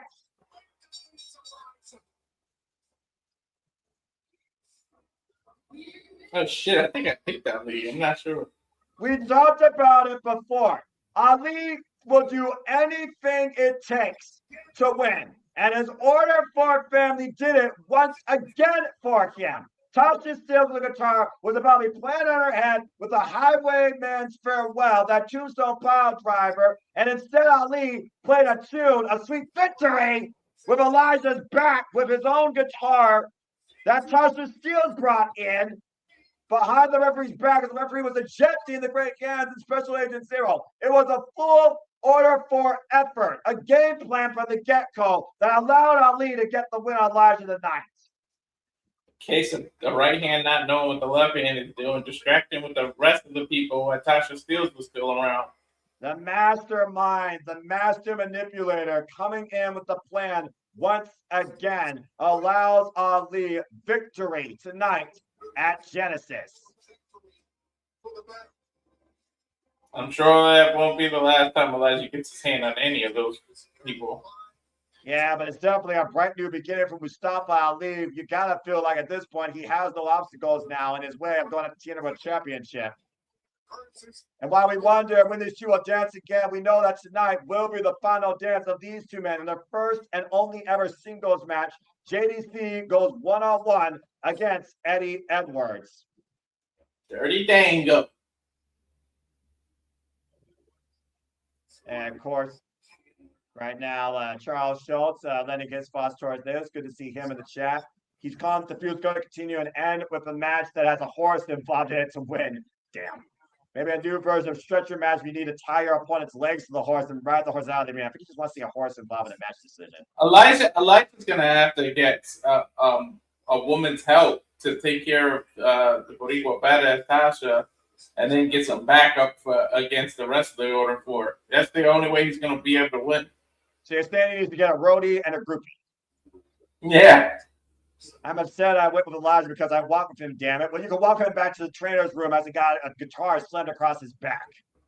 He's got to get enough people to walk with Elijah. I mean, you know, there's probably enough people in Texas that will walk with Elijah, not just the infirmary. Anyway, let's go ahead and talk more about this match, Walter. As we said earlier, the respect that JDC has for this man, for this husband, for this father, for this wrestler goes so far back to the first time they were together as a duo in 2004, as they have been ride or die along each other here in TNA, particularly as part of the system. Of course, Mr. Strange himself, Dirty Dango, the former Fandango, Johnny Dango Curtis, Eddie Edwards, first and only time ever in singles action tonight in JDC's final match of his career. And all JDC asks Eddie Edwards, if you have the kill shot, take it. Because if you don't, I will. This is the system as we know it before the system gets a new version this coming Thursday on TNA Impact. It's interesting looking at the colors of gear that the men are wearing. You see the way Eddie Edwards, of course, escorted by his wife Alicia Edwards, Moose and Brian Myers on his way to the ring. But you also see Eddie Edwards with the Dirty Dango shirt, as again, this will be a one-on-one contest on pure respect, as JDC asked for this one last dance, this first time ever singles match in his final match of his career. 20 plus years these two men go back in this business, folks, and they've never faced each other one-on-one. It's always a different feeling when you go out of this business with your friend.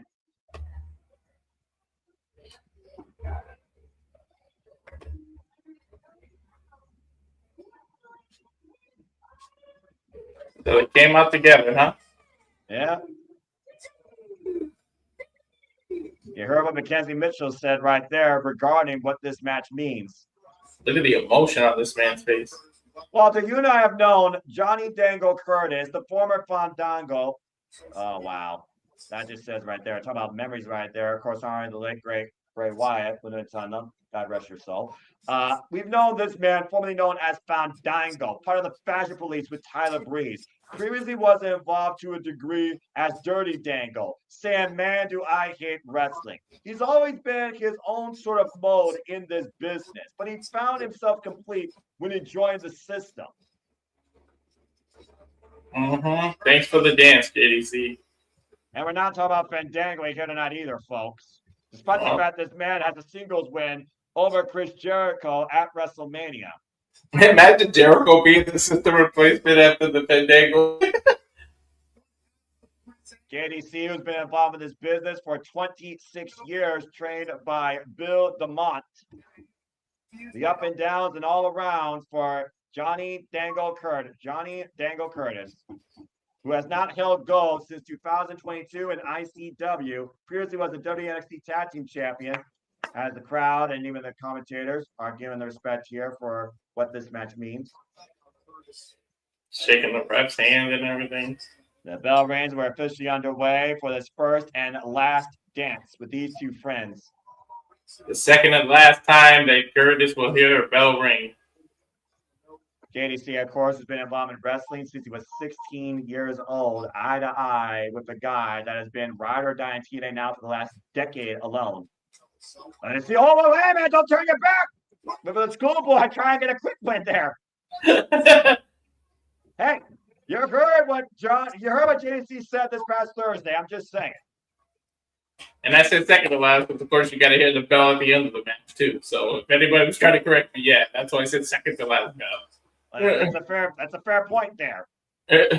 These two men have shared the ring in some combination with each other now on 26 other occasions, and again have never faced each other one-on-one. Their first match together was as Team Tap Out in EWA in 2004. And the first time they came together in Impact Wrestling was, believe it or not, a Call Your Shot Gauntlet in Bound for Glory 2023. And Eddie Edwards, of course, former TNA World Champion, Tag Team Champion. This is 22 years of history. And Brian Myers, Eddie Edwards, of course. Continental tie-up here. The system from our TNA Tag Team Champion. 22 years ago. Shit. Right? And the Continental tie-up here. Very stiff Continental tie-up here in the early going. And what's going to be, no doubt, the most emotional match of the night. Almost a fever pitch here with the audience here. Yeah, they're kind of quiet. It's almost like they're in deep disbelief. They're not disrespected. It's just that they're a little sad, it seems like. Well, I mean, again, if you think about what a legacy means to a professional wrestler and what they give to us as fans for this business, and this becomes not only part of their life, but truly their lives in entirety, you got to respect the grind, respect the journey. And we're here witnessing the finale. Off the ropes, nice shoulder block there by Eddie Edwards. The drop down by Dangle off the ropes. JDC, great leapfrog there. Both these men. John position, nice drop kick. Taking Eddie Edwards down. Funny thing is, look, he can still go. It almost seems like he shouldn't be retiring, but only an individual knows when it's time to go. They know their body better than anybody. So when your body's telling you it's time to give up, you got to listen. Well, that's one of those things also, though, that I think a wrestler is their own worst enemy because sometimes they don't know when to quit. Chasing the dragon, preferably, as we like to say. But to your point, JDC is finding closure tonight here at Genesis, competing in his final match against his closest friend in this business. And this, again, is a first-time ever singles matchup. It doesn't become more conclusive than that. Mm-hmm. The side headlock. Of course, Eddie Edwards went on to Pro Wrestling in NOAH at a time before, of course, joining TNA and won his first TNA World Heavyweight Championship during the pre-Access era, of course. Eddie Edwards has been involved in this business for 24 years. And then won the tag titles with Brian Myers. So. And of course, JDC, as we had talked about before, the first time we heard this man's name on our screens was when he was Fandango in WWE. Mm-hmm. Eddie Edwards, former GHC Heavyweight Champion. That is the Global Underground, folks, of Pro Wrestling NOAH. And to Walter's point, TNA World Heavyweight Champion, first in 2016. Well, Eddie Edwards is a man of his word because he ain't relieving him. He's taking it. He is giving it to him.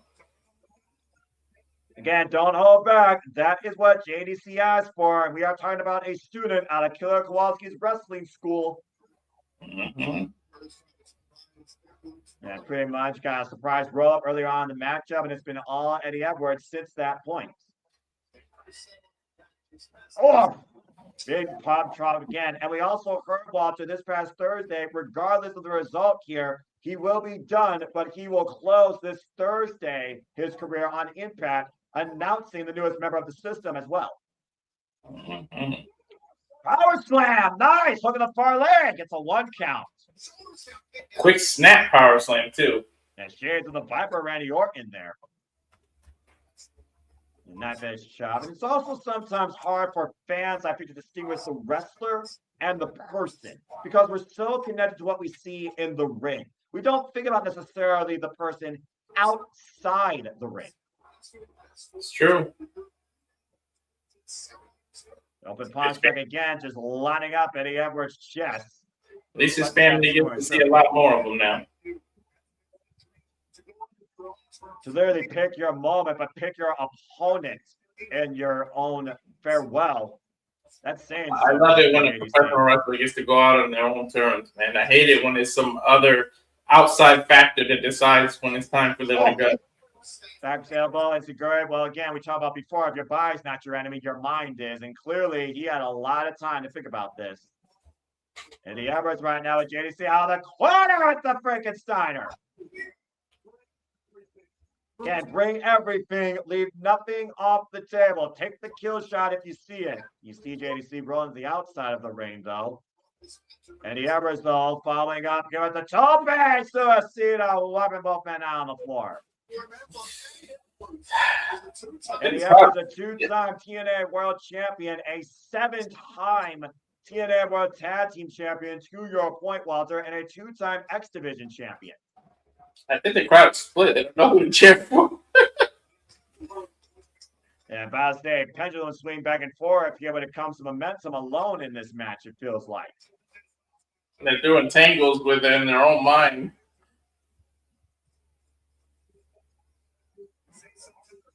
I also like to think sometimes in this business, while it's always about heel versus face 9 out of 10 times, that isn't always the tail of the tape. I think you hit the ones you're closest with the hardest. Regular referee's 10 count to the midsection there. Knife edge chop by JDC, catching Eddie Edwards by surprise on the outside as he broke the ref's 10 count. Again, folks, this is a traditional match. Pinfall, submission, counter disqualifications are all enforced here. And right now, hoisting up Eddie Edwards and oh God! Back drop suplex, spine first because Eddie Edwards on the apron. At the end of the day, we can say they're two friends, but this is still professional wrestling, Walter. We're looking at two competitors here, both men looking for a win. No, of course. Looking to go out with a victory. And right now, you wrestle like there's no tomorrow for JDC. There is no tomorrow in the ring as he's driven back first into that square ring post. JDC is looking to do something that not even what people consider the GOAT, John Cena, could do, and that's go out and with a win in this last match.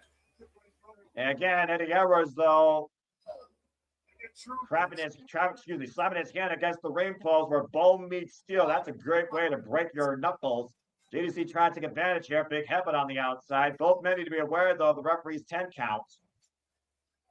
Count of 6 here right now as JDC staggering on his feet. Eddie Edwards bringing JDC back inside. Not too many people can say they won their last match. I can tell you that. Oh! That was almost a beauty shot. Saves the Tyler Breeze. Nice. They have a throwback there to his former Fashion Police partner. Shout out to Breezango. No, non-copyright. Don't you start that. Non-copyright.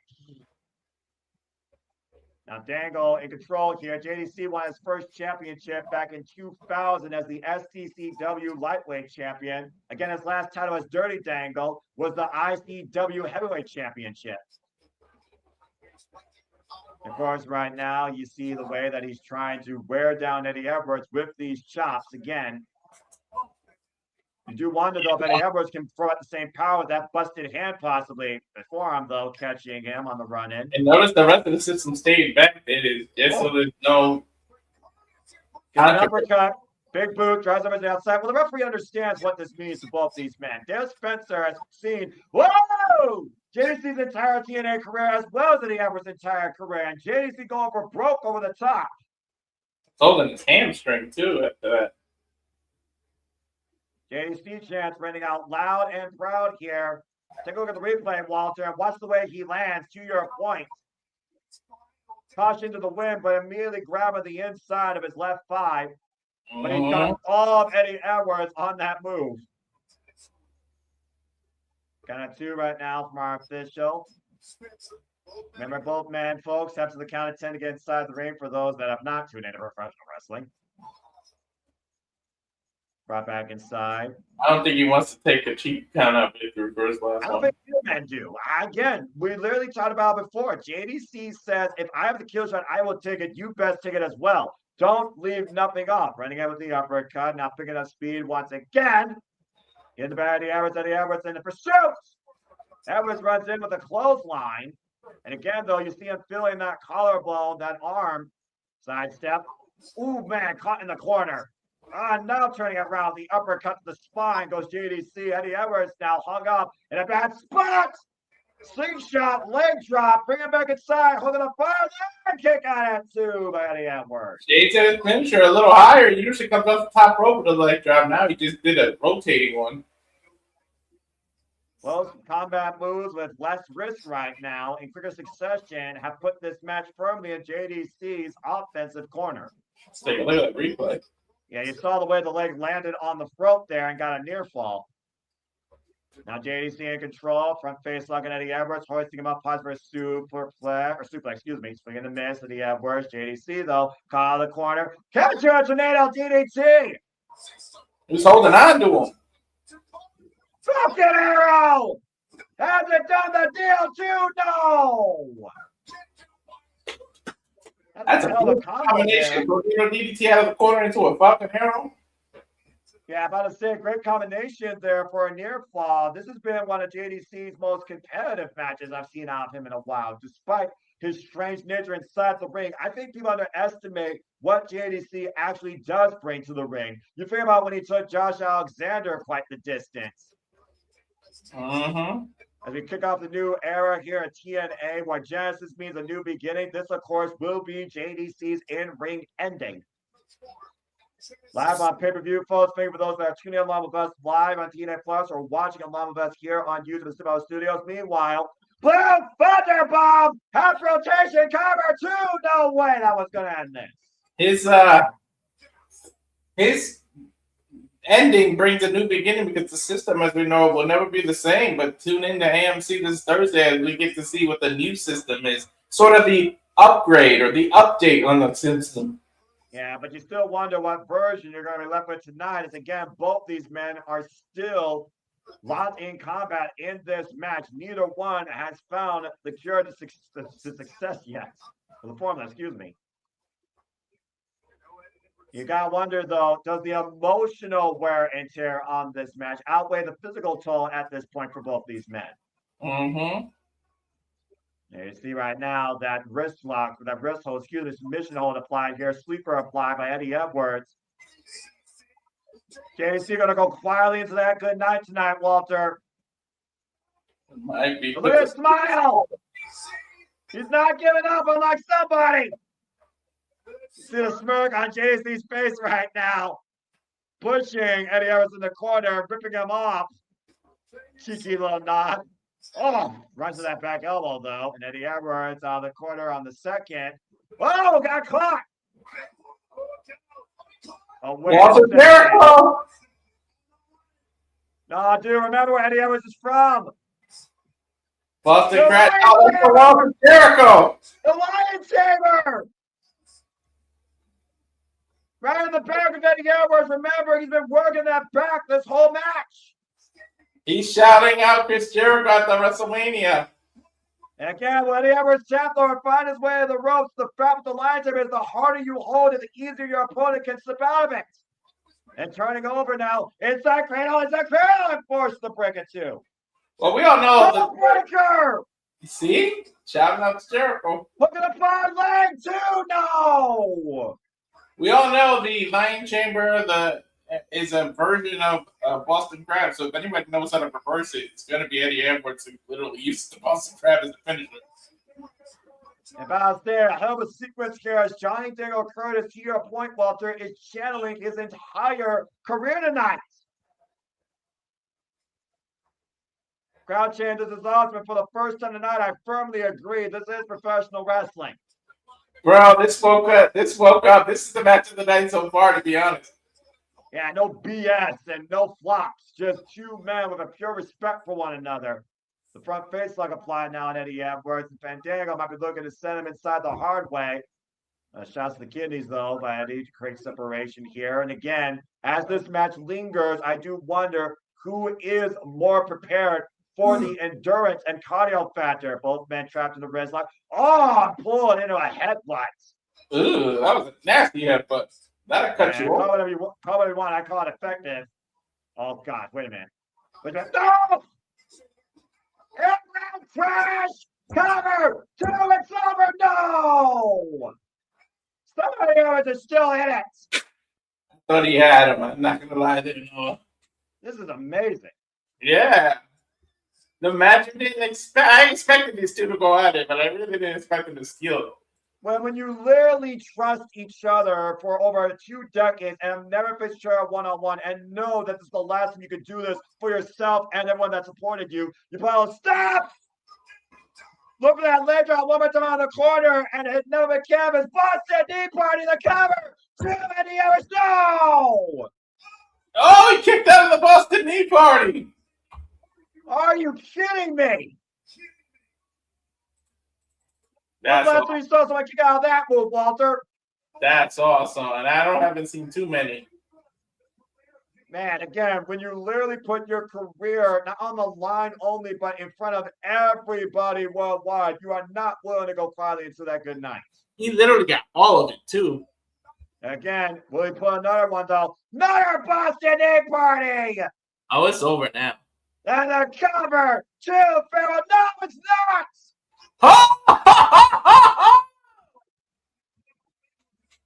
Look at that arrow. It's almost saying, please stay down. Don't make me do this.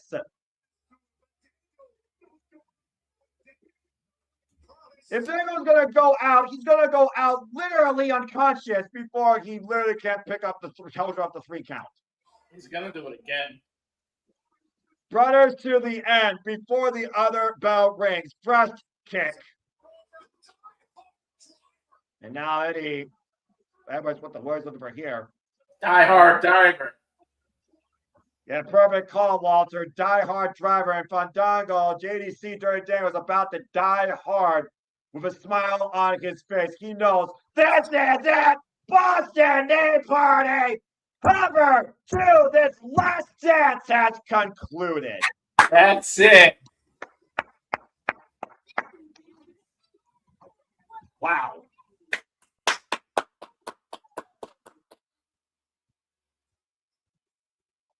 For a first-time singles match, in his final match ever in his career, he truly left it out there in what had to be his greatest performance.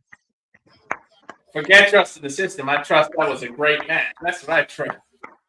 And I'm about to say, you saw JDC knew that kill shot was going to be it, and he asked Eddie Edwards to deliver it. Eddie Edwards fulfilled that promise.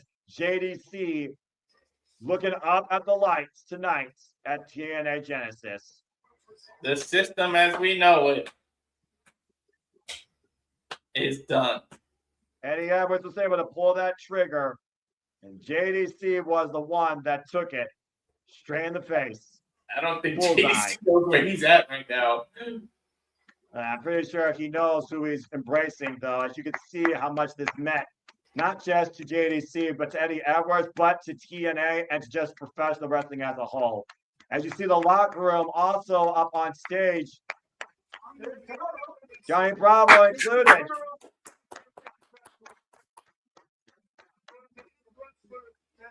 JDC said also, Walter, I'm not going to miss wrestling. I'm going to miss the wrestlers. Yeah. I've enjoyed every solitary second of this journey. This locker room has been the best locker room I've ever had the privilege of working in. And the locker room and TNA faithful showing their respect tonight to JDC at Genesis.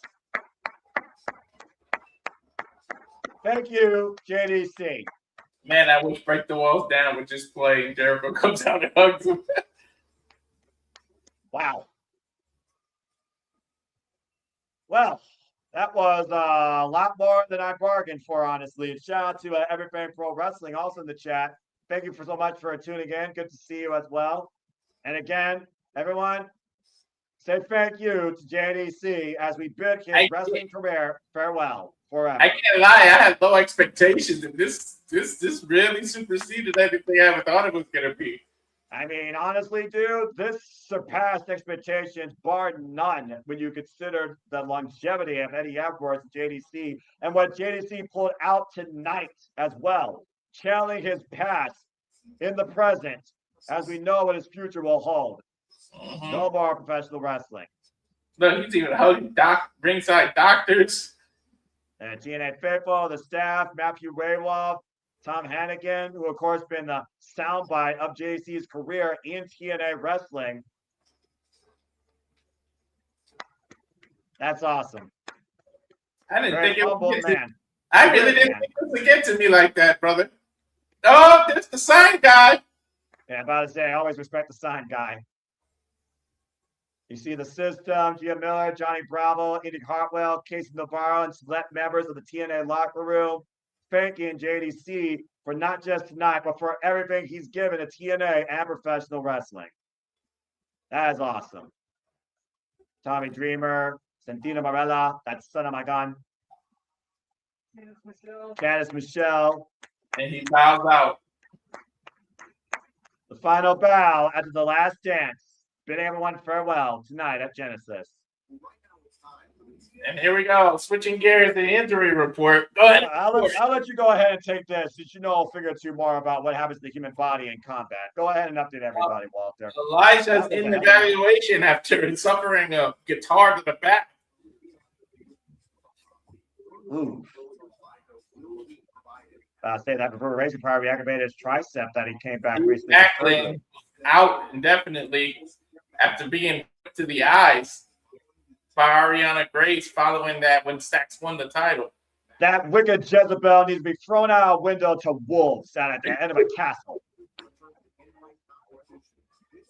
He's going to return this week, Thursday, January 22nd. I don't know how wise that is. Jeff Hardy.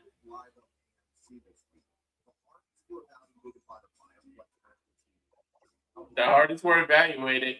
You know what I'm saying, man? They're not 100% either Hardys, but they have been cleared. To be fair, when have the Hardys ever been 100%? I'm just saying. Jeff hasn't been 100% since 1972. When was he born? Something like that. Something like that. I don't keep track of ages.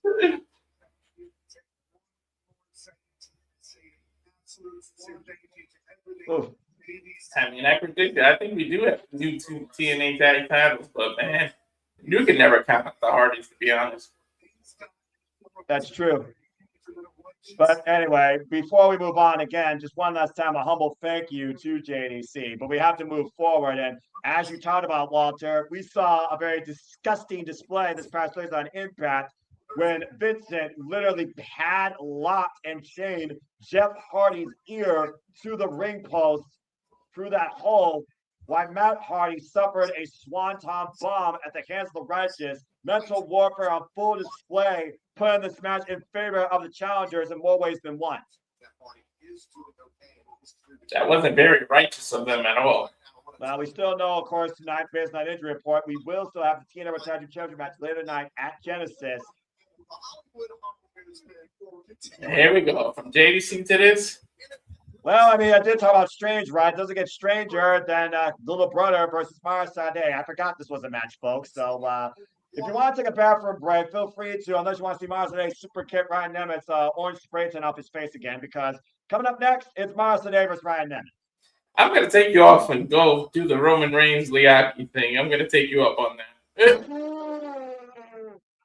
I want to be. All right, fuck it.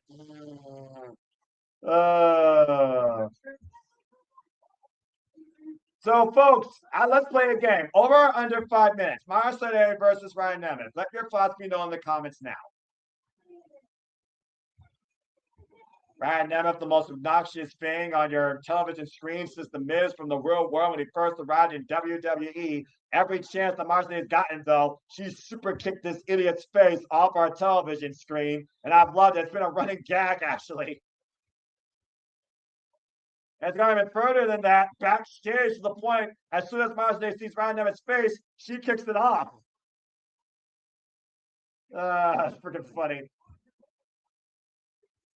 By the way, whoever put that compilation together deserves a ratings, in my opinion. Oh, gosh.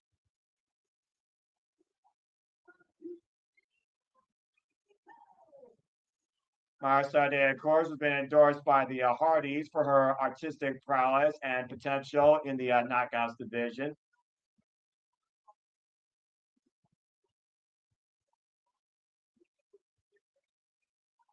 And of course, folks, the total nonstop schedule continues for TNA Impact this Thursday, of course, as well as Friday for double take meetings in Albuquerque, it sounds like.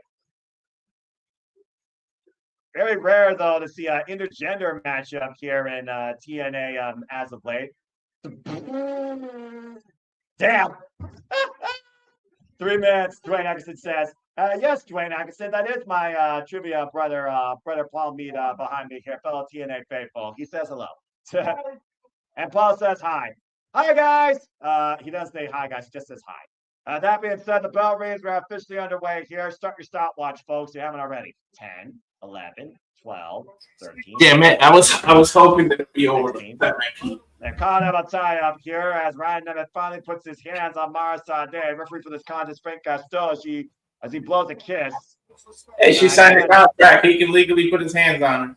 Well, I mean, yeah, that's true, technically. I see Ryan Nemeth looking to, accept his Best Actor award. But I say, you see, of course, the way, of course, right now, Mara Sade is unimpressed. It runs out, swing and miss. And now Sade looking for the sleeper hold here. He literally has his accomplishments is only 5 words. He's Nick Nemeth's little brother. The end. My autobiography by Ryan Nemeth will never see the light of day at Barnes and Nobles. One page long. Or your cheapest dark web bookstore. That's ASMR that will cause people to puke and want their ears to die. And right now, shots in the midsection. Mars today creating separation with Ryan Nemeth. She's going to need to wash her hands later and desanitize them. Ooh, landed on her feet. Sort of. And very impressive. Yeah, almost lost her footing there. Almost looks like Mars today is wrestling in street clothes when you look at her. Oh, and Ryan Nemeth almost got his face kicked off again. Slid out of the ring. Well, I mean, you don't gotta like it, but it is smart, to get out of there. And Mars started to have the right with the crossbody. That's a beautiful woman. I wonder why NXT let her go, but I'm glad she found a new founding in TNA. Yeah, that Dallas Cowboys fan having more success here than his NFL franchise has had. Haven't seen the back inside the ring. Again, one of the bright signings here. Oh, a sweep of the leg as she was stepping inside. Nasty landing from Arsade. And Ryan Nemeth trying to take advantage here, hoisting her up. Oh, wait a minute. What the was he doing here? And Nemeth right now. Oh, God. Oh, my God. That was on the hardest part of the ring there. Yeah, spine first on the apron goes Mara Sade. I cannot believe this is happening, by the way. Like, seriously, this match in itself. Hey, let it. You thought I puked or freaking lost my lunch and my everything inside of me during the countdown. Imagine Ryan Nemeth winning this match here tonight on pay-per-view.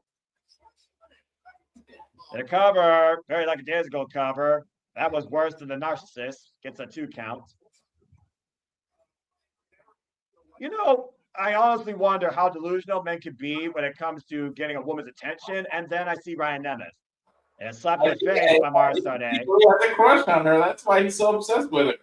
Yeah, well, how about you freaking wake up from your fever dream and, realize that she wants nothing to do with you. Look, he can't be original. Even his dance is his brother's dance. Yeah, about to say. showing off far more than Chris Masters here. He needs to be a character with this girl. Khan, the greatest wrestler on the planet, his big brother, the special guest referee, of course, our main event. Looking for a big right hand. Mara Sade's having none of that. And right now, Mara Sade, big right. The Ryan Nevis rhinoplasty right now and just squaring off against this Hollywood plump.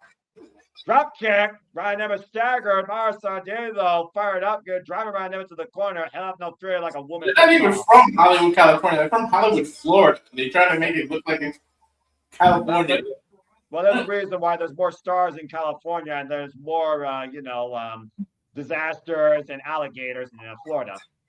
Here's the Tornado DDT takeover, and Mara Sade now into the cover, over the far lane to end this here, and it's not over.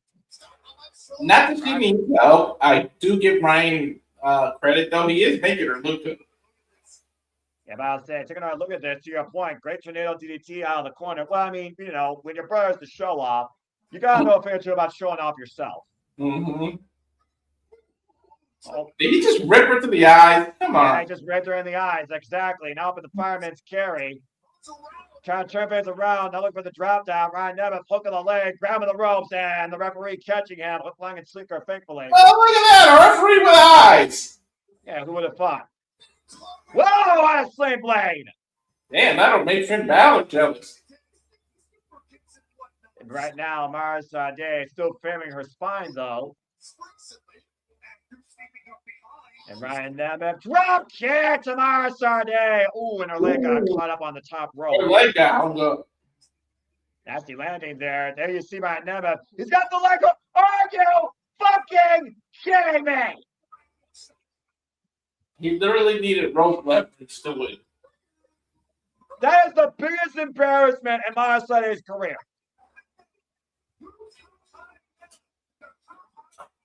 On the same night, we just saw Cockroach Coach and Elegance Brand. Ryan Nevis just pinned Mara Sade, hooking the rope, and flopped down and beat Rich Swann. What the hell is this TNA wrestling? I don't know, my friend. I don't know. But I'll say, you saw the way she went down awkwardly there, and look at the way that Ryan Nevis clutches her leg with the bottom rope. Again, still, again, though, Walter, still, the referee's decision is final, but that's effed up. I have the feeling that it won't be the last time these two meet, though. And unfortunately, it won't be the last time we hear Ryan Nevis either. As we go backstage to the Jezebel and the horrible stacks. The Jezebel, the jackass? Yeah, about to say, come into a Disney theater near you. Mm-hmm. I mean, they are in Florida. And they won't, that jackass won't be the beloved donkey from Shrek.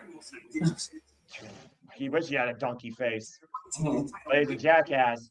Anyway, that being said, City by the Bay with checking in on us. How's the show overall right now? I'm watching my 49ers. Well, they probably scored more touchdowns than Genesis has tonight. I would say. Ooh, really City by the Bay, because my team is Seattle. And they going head to head right now. Oh, okay. Let's keep it friendly here, folks. It's 17-0 right now, I believe. I don't know why wife's watching it going crazy. I can hear her screaming.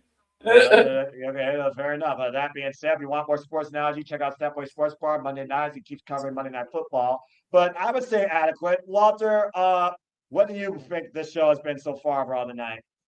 As those two are about to go to a Motel 6. It's had its ups and downs, but it's been okay. But that JDC match really stepped it up.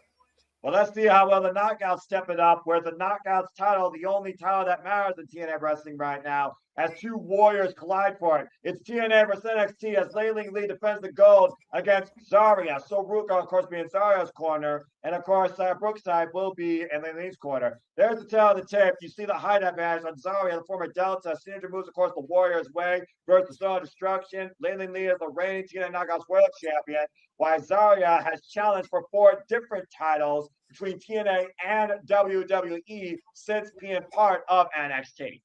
No, City, I'm not watching both of them. My wife's in another room, and based on her screaming and yelling, I can tell when Seattle's doing something. But I knew it was 17-0 when I went to the bathroom because I got to walk through the room to go to the bathroom, so I saw the score on the screen. Well, get ready to walk through a wasteland because Zarya might waste this warrior tonight and seize the TNA Knockouts World Championship because the TNA Knockouts World title is on the line. Now, I like Zarya, but I'm going to go on a rage if another NXT superstar wins the TNA title. And you see Ruka, of course, together tonight. So Ruka escorting Zarya to the ring as So Ruka endorsed Zarya as a warrior to take up this opportunity. Of course, So Ruka, not the first time we've seen her cross the line, but this is the first time we're seeing Zarya compete inside a TNA ring. Ruka, well, she's not competing, but that's the first time in a while I've seen her without a knee brace. And again, you will see Ruka take on Vincent and Kendall Gray and the fucking Fatal Influence in a triple threat number contenders match where the winner will challenge for the TNA Knockouts World Tag Team Championships. Yeah, NXT superstars get to compete for for TNA tag title. Go figure. Zarya looking for her first piece of gold around her waist since joining the WWE. The former Delta has been in the ring before, though, challenging for the TNA Knockouts World Championship against Jordan Grace down under in Australia. Mm-hmm. There we go, straight out of the Mortal Kombat video game. Accurate, as of course this signed superstar from Singapore, now the knockout of TNA, bearing the goal of the TNA Knockouts World Championship after bringing it back home in that triple threat against Jordan Grace, Kalani Jordan, pinning Kalani Jordan to bring that title home. The woman she lost to when the title was under vacancy due to Aspa Elegance's indefinite leave from professional wrestling. Sayali. I don't know about that, all right? I just keep doing this for fun. Of course, the Angel Warriors, as we know, Xia Brookside and Lei Ling Lee. The TNA Knockouts World Championship as Xia Brookside and Lei Ling Lee have formed this chemistry, of course. She can't escape that name, huh? Because now her partner's name is Xia. I'm about to say. And of course, it was during Gold Rush in the theater at Madison Square Garden where Lei Ling Lee won the TNA Knockouts World Championship, her first ever World Championship accolade in her wrestling career. Delta, though, has had multiple accolades down under in Australia, former RCW Women's Champion, two-time MCW Women's Champion, MCW International Champion, but has not held gold since June 2024. A rare face versus face match, too. I just thought about that. Let's go down to introductions by Mackenzie Mitchell. To your point, as we prepare for this unique first time ever exhibition. This should be a very unique bout. This is one of the only bouts I cared about tonight. It's a title that means a lot to me, so they better not F this up. Zarya is 26 years of age, 5'8", 165 pounds, pure muscle, has only been involved in this game for 5 years. Trained out of RCW Academy by Matt Bassel. From Chongqing, China, Lei Ling Lee is 37 years of age, 5'3", 136 pounds. Again, the height and weight differential goes in favor of the challenger, but she's been involved in this business for 8 years and has primarily been trained by Sarah Amato, as of course she first started her career in WWE. Mm-hmm.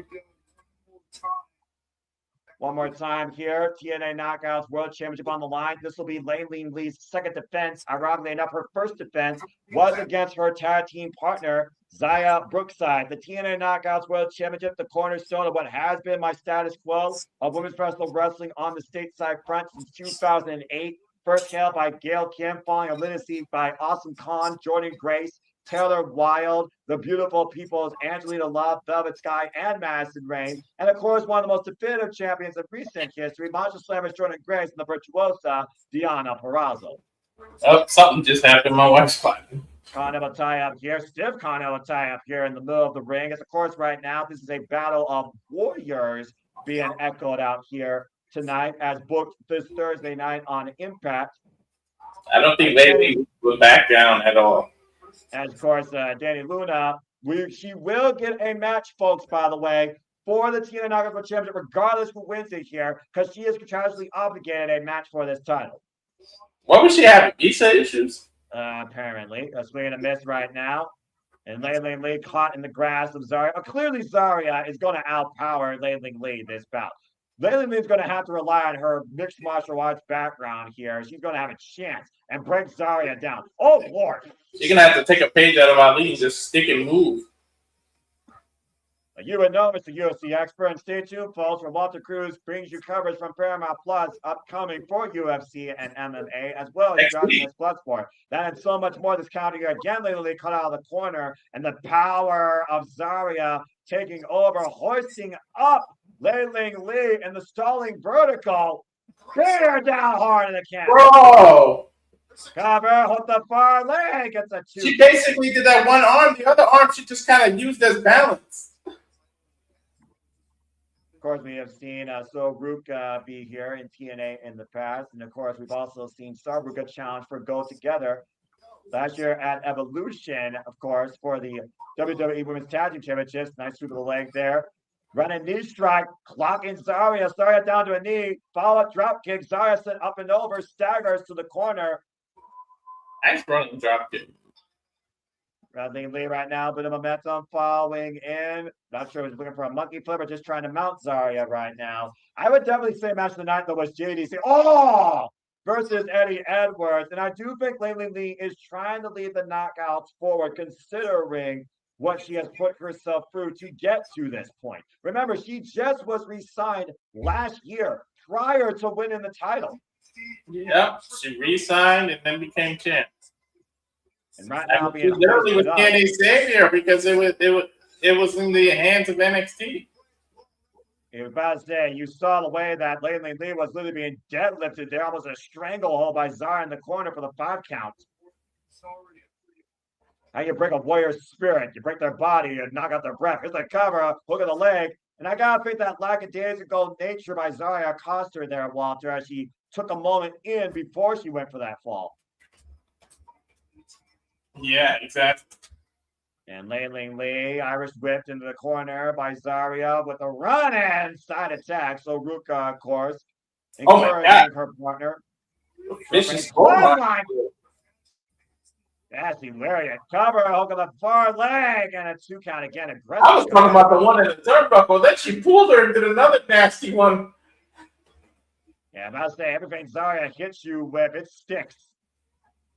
Ooh, Texas Cloverleaf in Texas? About to say, I mean, why not? And again, the height advantage means you can add even more pressure to this and maintain more control on this hold without pushing too much pressure so Lei Ling Lee can't slide out of it. She needs to sit down more. The thing is, Walter, if she sits down, she applies more pressure, but it also gives Lei Ling Lee a chance to reverse it. Oh, look at the strength! You ain't reversing that. Straight power by her. I'm about to say, how do you figure this out against such a larger competitor, though? We haven't seen Lei Ling Lee in this type of situation before. Right back to it.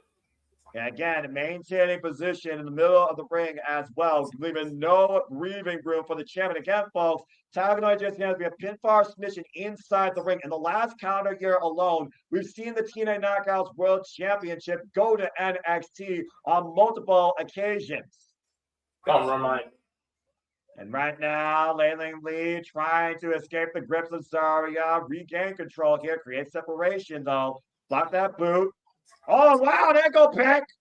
And a modified great submission hold here applied by Lei Ling Lee. Now looking for an STF. Turned it into an STF, man. But no, Zarya's kind of blocking here.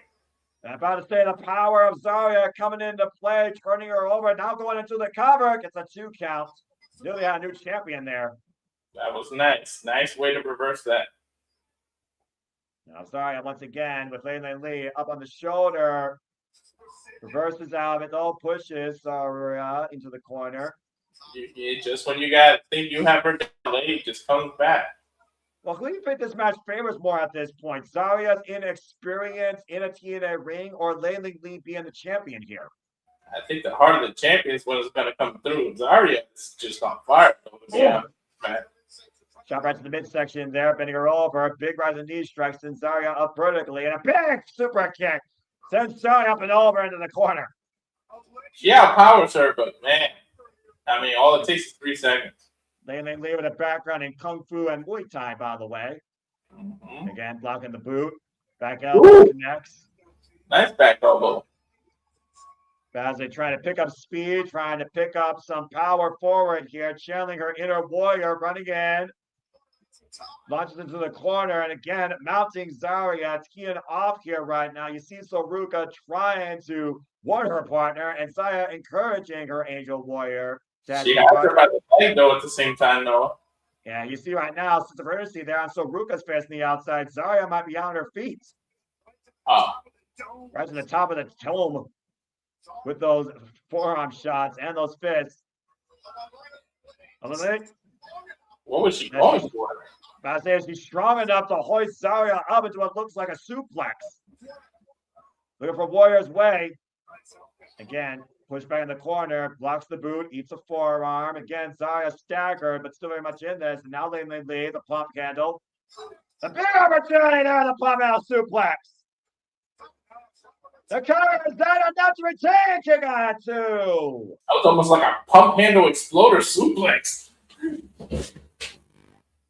Ooh. Take a little replay here. Showing her own power. Well, you did talk about before the heart of a warrior, that spirit of the champion. You got the confidence going in, but do you have the will to retain? She has that inner chi. You know, they believe in that. So right now, mounting Zarya, though, with the rear naked choke, trying to bring this beast down to her knees. Everyone's the same when they're on the mat. Very smart by Lin Lee here. Even a monster has to breathe. You said that yourself, Walter. Yep. I don't care if you're a monster. You still have to breathe. Again, though, can Lin Lee incapacitate Zarya, though? Zarya reversing the pressure, and oh, man! Damn, she cannonballed her way out of it. Yeah, literally crushing Lin Lee against the turnbuckles by also crushing her windpipe a little bit.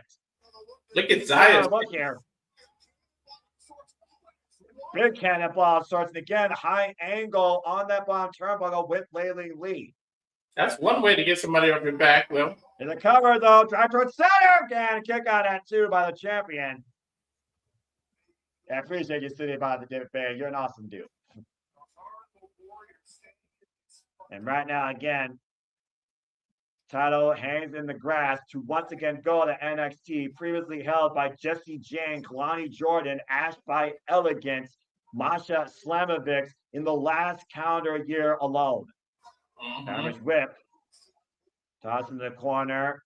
And again, Zarya on the run. And Lin Lee, great scouting. Now Lin Lee might be looking for a monkey flip. But Zarya perching her on the top rope.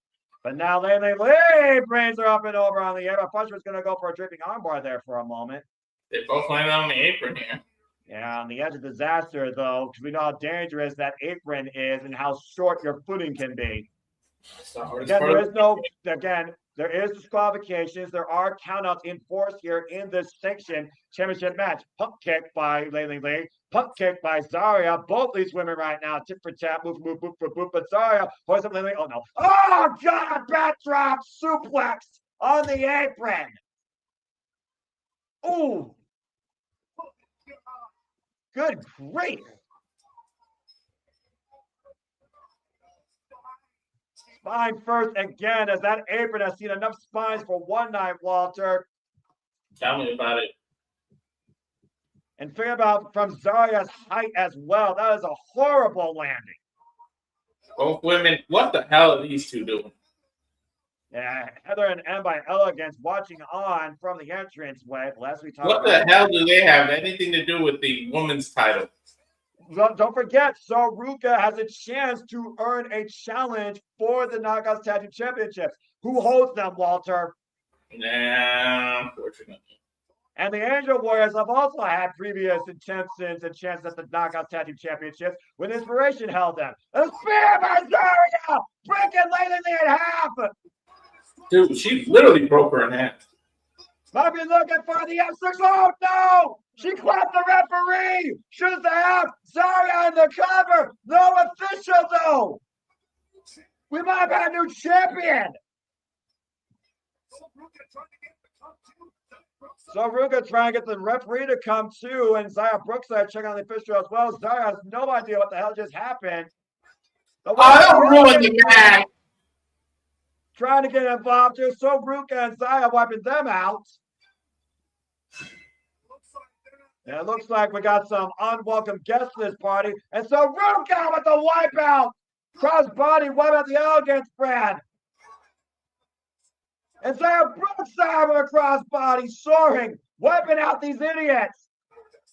We still got a match going on in the middle of the ring, though. Well, that's what Zaya and So are clearly trying to keep enforced here. No one wants these two rejects out here. And look at it now, though, as Zaya and So send the Elegance brand backstage. Zaya checking on the official. To your point, Walter, if that F16 clock, the official in her head, we might have a new TNA Knockouts World Champion. And they Zaya showed up first in the ring post. They taking advantage. The schoolgirl. Punch that kick on it, too. And now Lee. Oh, it's a headbutt. Ow! Again, though, Zaya favoring her shoulder, though, after hitting the ring post. Zaya favoring that left shoulder. Now, once again, looking at Hung, Lee. That elbow strike couldn't get the grip, though. Again, damage done. Couldn't maintain the hold. It's almost like Zaya neutralized her own strength in that mistake. I think so. Now, Lee's bringing up to the top turnbuckle. I sense disaster. It's a bad. Down goes Zarya off the Frankensteiner. Hurricane takeover on the corner. Damn, Scott Steiner, he got. What a match for the TNA Knockouts World Championship. Impromptu, by the way, due to Dani Luna's visa issues tonight. And absolutely everything being left out here by these two warriors, as all outside parties are no longer at ringside. I'm glad we got this match as a substitute, man. Yeah, Aussie Chance rating out for Delta, of course, who's from down under in Australia, who was also encouraged to be a WWE superstar by Mommy Rhea Ripley. It was during a WWE tryout in Australia that Rhea Ripley saw the potential in Zarya, and that encouraged Zarya to become a WWE superstar. Now, both these warriors meet in the ring, and Walter, it might be the final round here in this Mortal Kombat. Mm-hmm. This is what the women's division really, the Knockouts division really is about, right here. This is why they've been the standard, the alternative, where a woman can truly be themselves and wrestle better than a man and discover what they're truly capable of since 2008. Ask Hardcore Country Mickey James, ask Tara, the former Victoria, ask anybody who has held the Knockouts World title. And Zarya and Lee are throwing down here tonight in Texas at Genesis, leaving nothing to chance. Zarya's barely got an arm, though, with that shoulder. They got two good legs, though. Up in the fireman's carry, looking for another F6. Got into a DDT! And, she almost beat her to the feet. Lead with the back heel kick. The spinning heel kick right there. And now trying to lift Zarya up. Oh! Warriors way! Cover two! The Warriors way with the win! She got it. Oh, how the hell she pick her up for that? I didn't expect her to pick her up for the Warriors way. Lee wins. Fatality. A battle of two pride-tested warriors. Definition of the word to the final bit of health on the health bar in the final rounds of this battle. Yeah, truly it was combat that won the day. Wasn't flawless. And about to say, Lee with a hell of an example set for the TNA Knockouts World Championship tonight against Zarya. Lee was not prepared for this challenger, but this warrior spirit prevails tonight at Genesis, using the warrior's way to finish. Proud of to wrap the battle around. Yeah, no kidding. Take nothing away from Zarya, though. Again, that was Delta's best match since being a WWE superstar. And thank you, Silveruka and Zara Brookside, for wiping out the freaking Elegance brand from getting involved here tonight. Thank you for keeping the integrity of this match. Again, And that allowed Laylee Lee, to your point, Walter, somehow finding the will, the strength, the heart, the spirit to hoist up Zarya and drop her with the Warrior's Way deep hook of the leg, and Laylee Lee retains the TNA Knockouts World Look Championship. at the intelligence too. She rotated her body so her leg would be nowhere near the rope. Did you notice it? Yeah. Gotta say, a testament to the fighting spirit of Zarya and Laylee Lee, but also another prime example of what the Knockouts World Championship represents. Champions in WWE could learn a thing or two about this. Great respect being shown here. Like you said, Walter, it was a battle of warrior spirit tonight. Wait. Elena Bella. Hold on a second. But this is no warrior, but this is definitely a dark omen of things to come. As let's not forget the newest signed knockout, Elena Black, previously challenged for the TNA Knockouts World Championship when she was an NXT superstar. Masha smashed her though. You gotta wonder how it would have been with Zarya not having a compromised shoulder though. Yeah, about to say, if that referee wasn't knocked out, you very well might have seen that title on Zarya's waist tonight going to NXT, a brand that Elena Black is very familiar with, for those that remember the former Cora Jade. A little bit of a warning message sent off against the newest knockout to TNA. Well, I gotta admit, legitimately, between that and JDC and Eddie Edwards, both those right now have been my match of the night. That was tremendous. Yeah, that's kind of a little bit surprising to me here. Well, TNA, again, is the show, the passion, the brand that we do could be a different alternative versus the Fed that we pride ourselves on enjoying. And so far, Genesis, hit and miss, the matches, when it came to the TNA World Championship and that farewell, they have demonstrated what TNA truly is about. Still to come tonight, though, Frankie Kazarian looks to be the face of TNA once again, as the King looks to reclaim his throne as we get ready for a Texas death match. Still to come tonight in our main events. To challenge the man that took the title back and fulfilled his purpose once again, Walter. It's Mike Santana, who is already painted for war to come tonight. Mm-hmm. As Nick Nemeth could be the X factor here. And we might see both Nemeth brothers tonight leave victorious. As we got a commercial break here for the time being. Or not commercial break for once. Right, so used to that bullshit. Woo.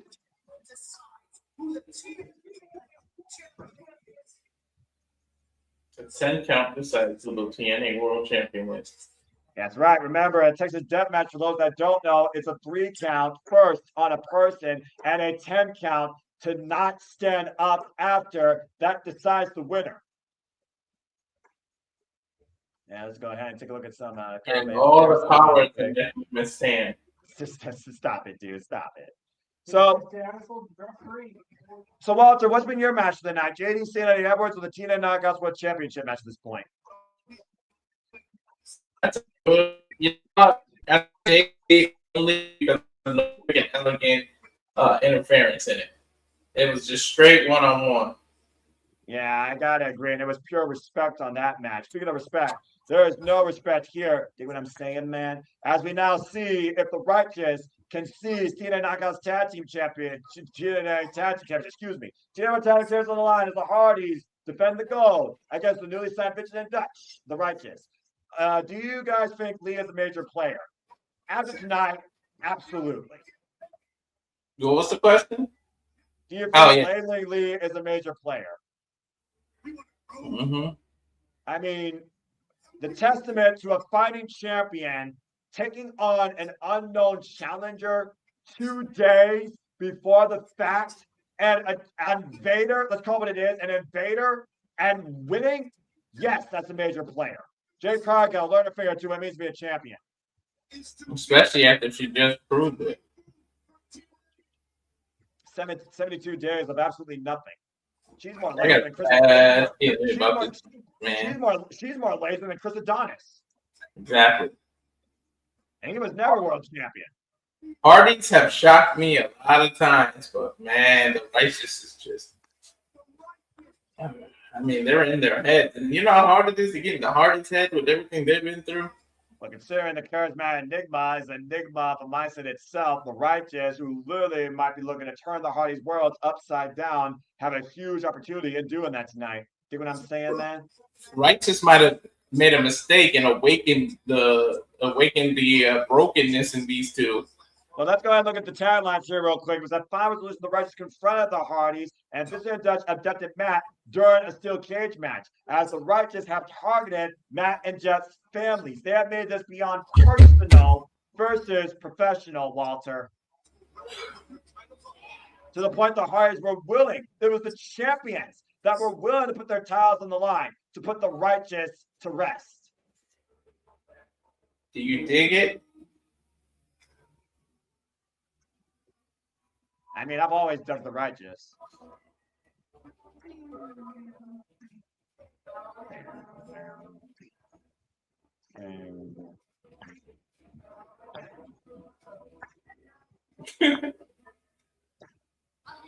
These two snap their own beat. See what I'm saying, man? The Righteous have definitely turned the Hardy's worlds upside down, if that was possible, more than Stranger Things has their own universe about that. Of course, we've previously seen these two men involved in Ring of Honor and AEW. They came up short for the Ring of Honor World Tag Team Championships. But again, if you can't beat the Hardys physically, maybe you can beat them mentally. And that might be to the Righteous' advantage tonight, Walter. Might be. But to your point, when the hell is the Hardys ever 100%? Well, again, there's a way to conduct your business, and the Righteous have always driven their own tune. As the Hardys says their legacy will continue forever. The Hardys, of course, have been TNA Tag Team Champions since winning those titles back at Slammiversary in a ladder match. Jeff Hardy, former TNA World Champion. Iconic Matt Hardy, former TNA World Champion. To your point, we've also seen the incarnation of the Broken Hardys hold these titles. Goats of TNA wrestling and tag team wrestling. Brothers born in this business that have taken their things and tag team wrestling to the extreme. 100%. The Hardys have dealt with systems. They have dealt with craziness. They've dealt with each other. They've dealt with annoying brothers. They've dealt with the Dudleys. They have dealt with their own demons. They have even dealt with, you name it, they've seen it. Wait a minute. Well, I don't have to say anything else. You did talk about before how the Hardys might approach this match, right? The Hardys on the attack on the outside. The bell's not rung yet for this match, by the way. They slipped them under the ring. Yeah, the bell definitely didn't ring. And now the Dutch right now squaring up against Matt Hardy, and Jeff Hardy squaring up against Vincent in the corner. Oh, man. Their music is literally still playing. You know what? If I say, yeah, the music is still playing in the arena, folks. This fight is fully loaded. This match has not begun yet. And we also know the Hardys are not coming in here at 100%. But right now, wiping out Dutch on the outside is Jeff Hardy throwing cuts to win. We've heard that before. Music is literally still It's like a mosh pit here. It's a concert. And the TNA Tag Team Championships now are officially underway here at Genesis. What the hell? Jeff pointing to his ear. Well, remember, it was Vincent that literally padlocked chained Jeff Hardy's ear to the ring post this past Thursday night on Impact. Wow, Jeff Hardy literally took his earrings out. About to say, you look at this face off here. Who's more crazier here, Vincent or Jeff Hardy? Do I even want to know? Do I dare to compare? About to say, is Vincent trying to reason with Jeff Hardy here? About to say, I literally pushed that lock through the gauge of Jeff Hardy's ear, folks. I kid you not. Haven't seen that since Will Nightingale was literally pierced to the ring post by Randy Shafir at Double or Nothing last year, and Anarchy in the Arena, let's forget. Didn't Randy Orton do that to Jeff or something with his piercing? Screwdriver. Yeah. Inside the red crate. Okay, you are correct. I don't understand people that get their ears pierced like that with those gauging holes. I'll never understand why you would stretch your skin that far. Especially that sensitive skin.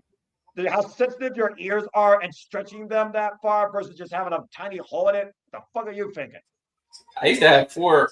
1, 2, 3, 4. Yeah, 4 piercings. I was born with holes in my ears, but I never got piercings. Again, folks, use hashtag TNA Genesis be part of the conversation. And now Matt Hardy trying to pierce the skin and ear of Vincent the hard way. I mean, again, when you literally risk the Hardys' families or threaten them, you cross the line of no return. Matt's already limping. Oh! He just tripped over. A leg drop off the catapult into the second rope. Double team offense by the Hardys on Vincent as Dutch is now back up on the apron. Again, folks, the Hardys are not coming in at 100%. You were talking about Hardy limp. Let's not forget, it was Vincent that did a swanton bomb on Matt this past Thursday on Impact. Vincent might be the demon that Jeff exalts. He always had personal demons. That might be the demon that was in his head, to be honest. I'm about to say the demon right now is literally the righteous with their own dark cloud of orange sunshine awaiting us if they become the TNA Tag Team Championships. Poetry and motion, step up by Jeff on Matt. And again, right now, I slay Vincent to the Hardys right now. I mean, again, when you literally try to threaten the Hardys' legacy and their family all at once, I don't know how wise that is against these two. You said it before, though, Walter. These two men have seen everything. But how do you combat somebody that might be more stranger than you? I have no idea, dude. If anybody, you would think that, especially you would think you being that strange and being able to get in somebody's head is against the team like the Righteous. Like they're even more twisted than you. About day trying to twist his fate there as Matt Hardy might be looking to delete Vincent, but Dutch grabbing him from behind. Again, right now, charging after Vincent here, and Matt Hardy again going full on savage. It feels like doesn't even. Oh! And Dutch dunking Matt Hardy with that clothesline on the apron. That dude always freaks me out with that tongue. Yeah, about to say it. Now the referee trying to get some control here. Good luck with that. The most sadistic colonel you'll ever see that never worked for KFC. If you've seen this man in a suit like I have. In another universe, Jeff and Victor probably get along so well. They're literally mirror images of one another. Look at. Why do I feel like I need to see Willow and the Righteous together at this point? Right? Now, Matt Hardy now, again, eye to eye with Vincent. Tag made now to Dutch as Matt Hardy's been isolated in the Righteous corner. Again, folks, Tyler's going to his hands be a pinfall submission inside the ring. Count disqualification means nothing. Somewhere in the deep forest in some compound that would work. Again, the agile and dangerous heavyweight of the Righteous known as Dutch. Again, there's not a whole lot really known about these two either, let alone Dutch. The tap made to Vincent. Vincent, who literally left the kingdom to form his own unit with Dutch and, of course, formerly known as Vinny Marcel in Ring of Honor. Oh! Let the flatliner run into the cover over the far leg middle of the ring. Gets a 2 count. Could you imagine what Bray Wyatt could have done with the righteousness in his corner, man? That would be beyond wild. And I think you'd be falling more than just buzzers there, Walter. Now, Jeff Hardy, of course, has his own 3 different faces, of course. And we've seen, of course, that lead guy. I forget his name in broken compound matches, and as I talked about before, the alter ego of Jeff Hardy, Willow. We cry, we laugh, we die. He got Willow, he got Brother Nero. This dude is twisted himself. About to say, which version is more obsolete? Mm-hmm. Get the midsection, open palm strike by Dutch here. Jeff Hardy, of course, who's been iconic, woken and broken his career. Also, was a better version at one point, version 2.0 for those that remember. The Righteous might bring every version out of Jeff and Matt. Well, they might need to bring every version out here just to throw the Righteous off their game. Because Righteous been in full control since the get-go. Might as well put them in the schizophrenic steel cage match. Schizophrenic steel cage match. Why do I feel like that could actually become a gimmick in TNA wrestling now? It's like, don't touch the cage and you lose. It's like the reverse. Every time they ram you into the steel cage, another personality comes out. Freaking more. That is more obscure than the reverse battle royal. What the fuck, Walter? I've never heard such a bizarre idea in my life. That is the definition of Stranger Things. This should be brought to you by Stranger Things. Screw Raw. The Fed screw that up. Up in the fireman's carry. And right now, from face lock. Oh, kiss the face! Is that a turn of the tide to tonight for the TNA World Tag Team Championships? Critical moment for Matt Hardy to tag his brother Jeff into this match. And again, capacity crowd on hand here. At Genesis, Jeff Hardy out with the hand, ready for the tap. Matt Hardy staggers. Tammy to Vincent. Tammy to Jeff. Jeff Hardy now indeed legal. And again, TNA with Tag Titles hanging the balance. Manhattan drop, front face lock by Jeff Hardy, turning him down face first. Here's the cover, hook of the leg, and a kick out at two by Vincent. Still haven't done enough. Jeff Hardy right now, again, who literally has already had his piercing, even more pierced. Is he trying to do the Sister Abigail? What is he doing? Jeff Hardy trying to hook Vincent up in position. A little bit of payback. Looking to make him follow the buzzards. Is he pulling at his earlobe? What is going on? Yeah, it looks like a modified cravat here as we got a different position here. Not going for the Sister Abigail, but looks more like a chin hold. I think Victor's biting his fingers. That's why he didn't do anything. About to say, oh, well, whatever the case, jumped up, boot to the side of the head, stopped that to a submission. Almost looked like a modified, like a cravat of sorts, while also restraining breathing. That's unique. I don't think I've ever seen Jeff do that. Yeah, I thought he was going to go for a Sister Abigail, but instead it was a backbreaker submission hold. Back in the midsection again. Twist of fate, denied. Vincent pushed on the ropes. Blind time made the mat. 2-on-1 opportunity. Twist of fate. Plot twist! Cover to the retain kick out at two by Vincent. The plot twist that was that he kicked out of it. About to say, you think about what Vincent was trying to do, though, to apologize earlier for his actions. That's just mind games. Yeah, there's nothing logical about what the righteous do. And right now, Matt Hardy might be looking to delete this virus. Front face lock. The twist of face denied. Just a strength to the backslide. Oh, back elbow to the temple. You don't play mind games with minds that are as twisted as the Hardys. Dutch picking the ankle of Matt Hardy, though, and again, hard bump for Matt Hardy, who again is still suffering from the Swanton bomb this past Thursday. Now Dutch legal. And Hardy is still fighting back here. And meanwhile, what jobs? He hit him with the sound effect, pretty much. A black hole slam.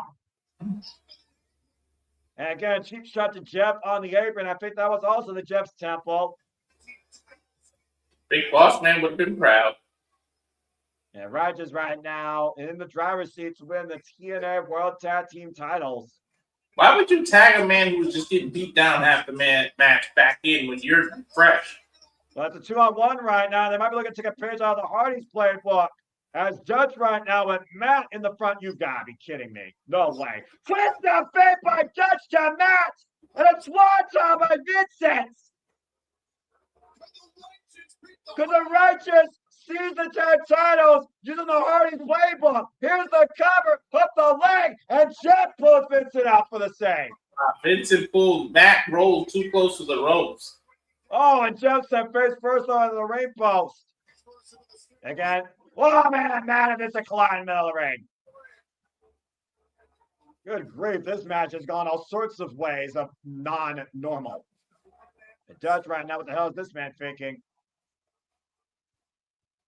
Dutch seeing Jeff Hardy. No, Dutch. Get a cannonball onto Jeff. The Hardy in a vulnerable position, and Dutch. Oh, and put a senton and crashed on the floor. Nobody into the door. Jesus, that looks horrible. Nobody home. Jeff Hardy avoiding catastrophe and certain destruction. Take a look at this, Walter. Golly. Bro, he barely got out the way. But Dutch crashed and burned. Nothing between him and that concrete but a thin layer of padding on the floor. And right now, Vincent and Matt duking it out in the center. Big right hand, though, by Matt Hardy. Clocks Vincent. And Matt Hardy again, though. Stagger still on his feet, though. The legacy of the Hardys refused to die here. Wants to live forever. Once again, looking for the twist of fate. Vincent push Matt off, though. And now Vincent again trying to back off Matt Hardy. Different. What? Dutch got the mic. Is that what we wanted? The hell is he talking about? We want to hurt.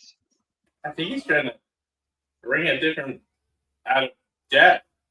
What the hell does that mean? They're playing mind games. We want to hurt. Well, I mean, ask and you shall receive. Twist of fate to the righteous. If the righteous wants to hurt, the Hardys are happy to oblige with their extreme antics. Why is Dutch just sitting there? Get up and help. He barely can move. Jeff Hardy, though, swats to Bob. However, the Hardys retain. I got that wrong. Through this mental cycle of warfare and torture. I have no idea what the hell that meant. We want to hurt.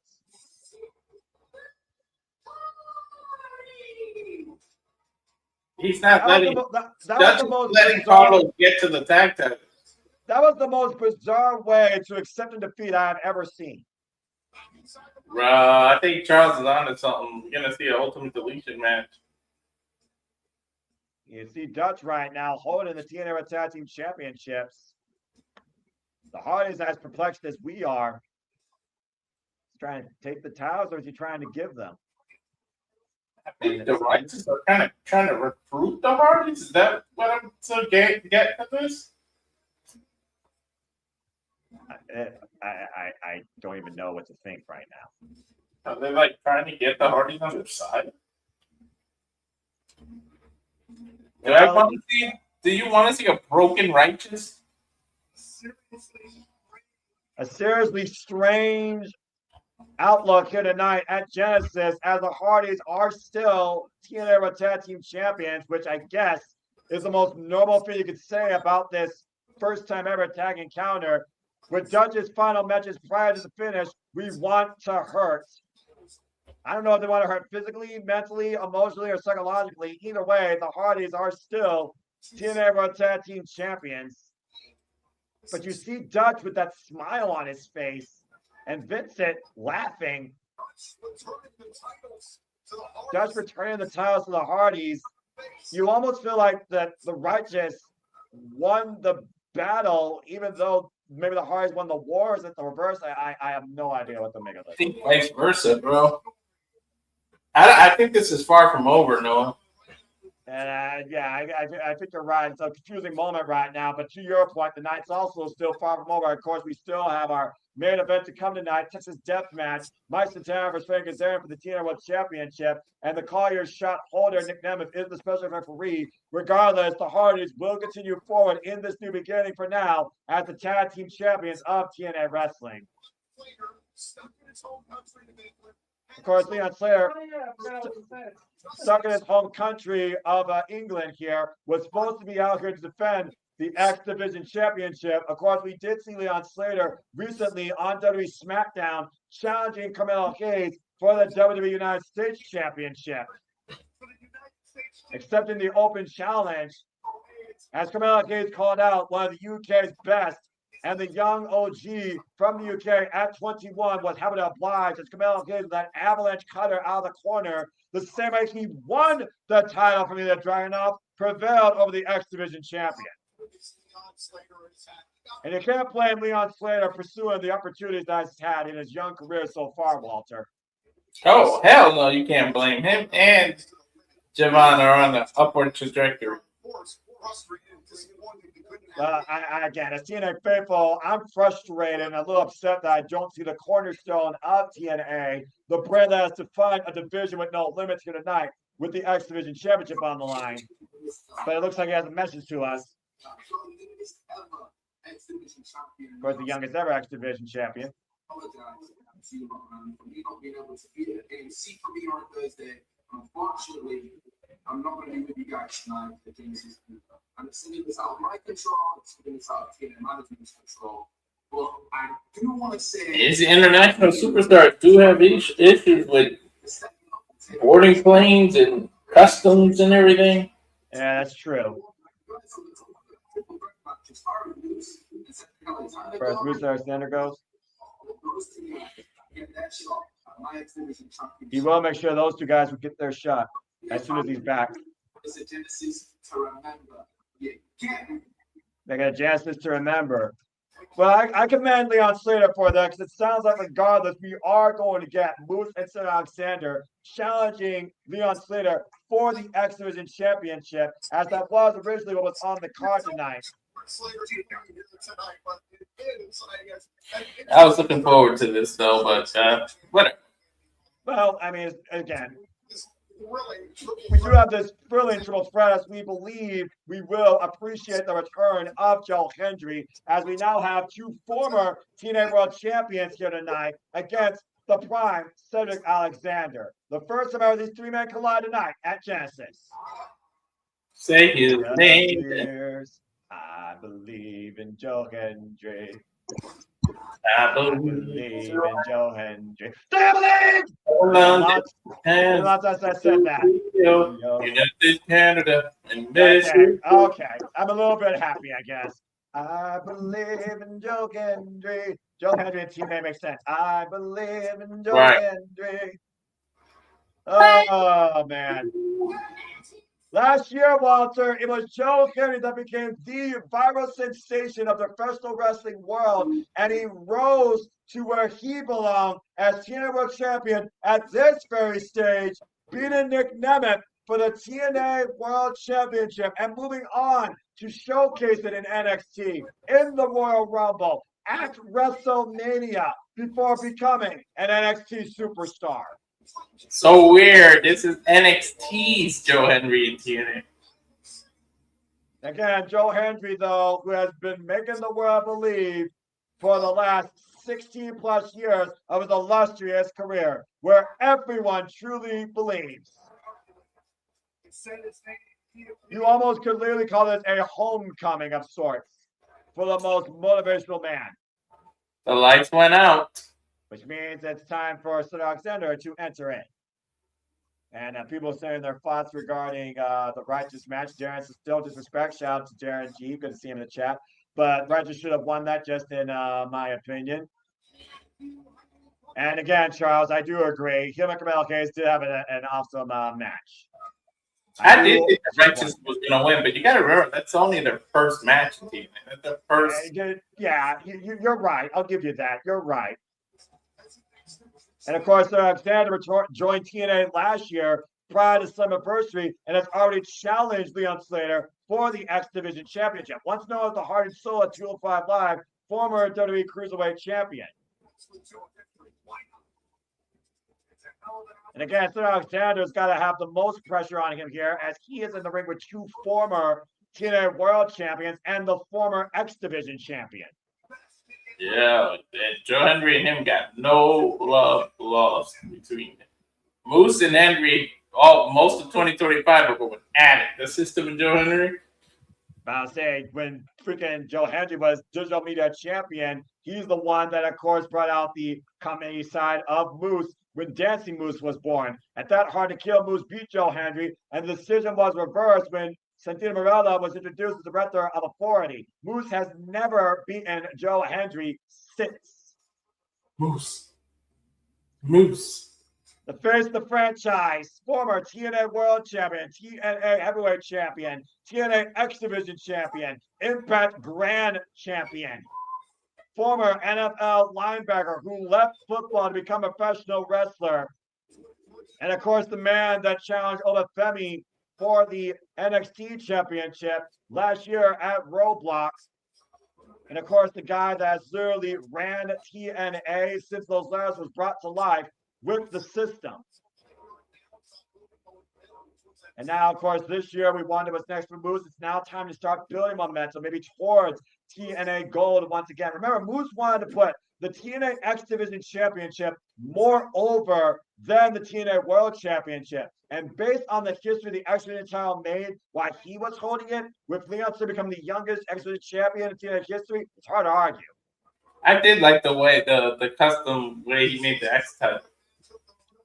Triple threat matchup, of course. There are no counts. There are no disqualifications. First pinfall submission inside the ring will win this unique first-time ever contest. You got Cedric, the underdog, out of L13. And you see the CEO, Leonard Asper of Evan Sports and Entertainment, taking in the action alongside Carlos Silva here tonight at TNA Genesis, the first pay-per-view of the new era of TNA on AMC. Bell rings.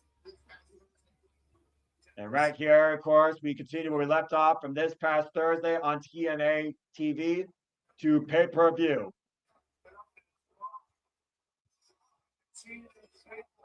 TNA faithful, of course, chanting "We Believe." Good luck with the crowd, man. They're cheering. That pump kick here, of course, Moose has the size and power advantage. Of course, 250 pounds. DDT! A pure motivation, though. You can't really measure that attribute, Walter. The side step by Joe Hendry, so Alexander on the apron. Joe Hendry, of course, coming off that win against Dark States. Dion Lennox, no disqualification match this past year as NXT. Nice DDT taken by Sir Alexander. And of course, Cedric. Drop kick! Jesus! You almost took Cedric off, dude. The 5-tool athlete that Moose is with a beautiful drop kick. And right now, Joe Hendry up and around, taking T. Harris to Moose. Crab Leslie being shown here. They're going by all three of these men here.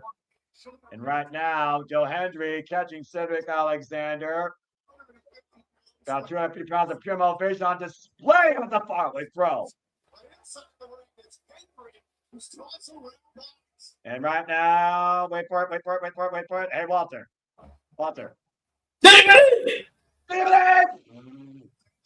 Oh, you know what? It's been a long time since I've said that. And Joe Hendry lands on the apron. Now Cedric moves. It just looks better with the yellow ropes, huh? And it does feel a little bit weird, but you know, it's Genesis. Oh, God! Power bomb on the apron by Moose. And Joe Hendry with a power bomb of Moose on the apron. Well, one good power bomb deserves another, Noah. Yeah, no kidding. Unwritten rule in wrestling, right? Yeah, I'm about to say. Yeah, look at the replay here. Wait, Sir Alexander, though. Lopez suicide weapon, Joe Hendry on the outside. Jesus. Yeah, but, man, you can't take your second off. You can't take your eyes off anybody here for a second. Joe Hendry, no Irish whip. Sends Eric hard into the steel ring steps. This is total nonstop action. This is what TNA is all about. There's no countouts and moves. Oh, God! Ooh! Up and over, back body drop, tailbone first, into the steel ring steps goes Moose, courtesy of Joe Hendry. Now, of course, Moose coming off challenging Ollie Page for the NXT North American Championship at NXT New Year's Evil. Golly. Take a look at the replay here, Walter. Take a look at this. Oh, my God. You saw the way Moose landed on that stair? Yeah, that lower tailbone here in, wait a minute. That back injuries. We're talking about the history of back injuries. Let's not forget Moose has had a history of back injuries. And right now, Alicia Edwards and officials and staff and even the president, Carlos Silva, checking on Moose here. Did he throw the X up? I think he did. I think Moose was legitimately injured here, folks. Oh, no. This might be a bit of a premature conclusion, as action has completely stopped here, and Moose is right now unable to even get up on his own two knees. Come on, Moose. Look, no matter how you feel about a wrestling company, you never want to see an athlete injured on air or in this business. Joe Hendry and Alexander completely stopped again, folks. If you're watching the replay here, oh, God.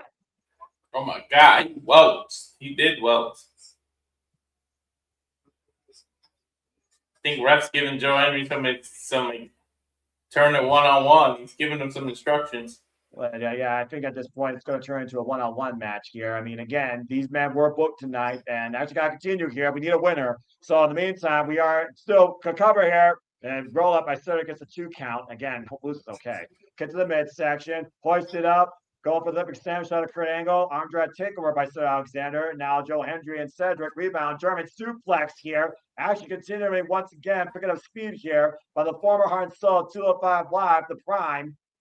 Right again with the forearm strike. And at the end of the day, Walter, it's still TNA versus NXT. Oh, drop kick to the side of the head. Very somber right here, though. With the roles reversed. Yeah, I was about to say, no one's going to, put any hate on the Fed here because we all believe in Joe Hendry. Mm-hmm. Critical opportunity here as Team Morella did say Cedric will still get a chance at the SG Championship as Leon Slater. That's Olympic slam there by Joe Hendry. Now looking for the cover. Inside leg hooked and a 2 count now being applied. Yeah, you see Medical and the president, Alicia, still checking on the outside. Joe Hendry also showing concern. To your point, Walter, a lot of Moose's career and a lot of Joe Hendry's upper trajectory was defined by each other during the duration of 2023. Yeah, boot right there by Cedric. It's a Gurry, turns Joe Hendry around. Now Cedric up to the second row. Cedric still trying to fight here against the former TNA World Champion and longest reigning digital media champion. And this power of Joe Hendry on play here. Oh, catch the head, inside cradle, gets a 2 count. Now Cedric, oh! This is no good driver in the collar! Kick out by Joe Hendry at 2.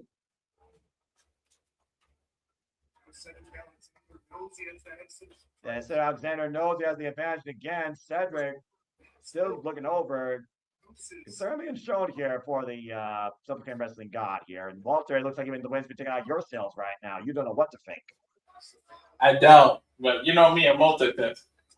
Yeah, I'm about to say, you do multitask 24/7, 365 all the time. Joe Hendry and Alexander Black's chest here tonight. I mean, if there is bad blood, regardless, you got to neutralize it for the time being. Whether it's NXT versus TNA or Moose versus Joe Hendry or Sir Alexander versus the System, a swing and a miss here. Boom, man, both men collide, both men down the middle of the ring.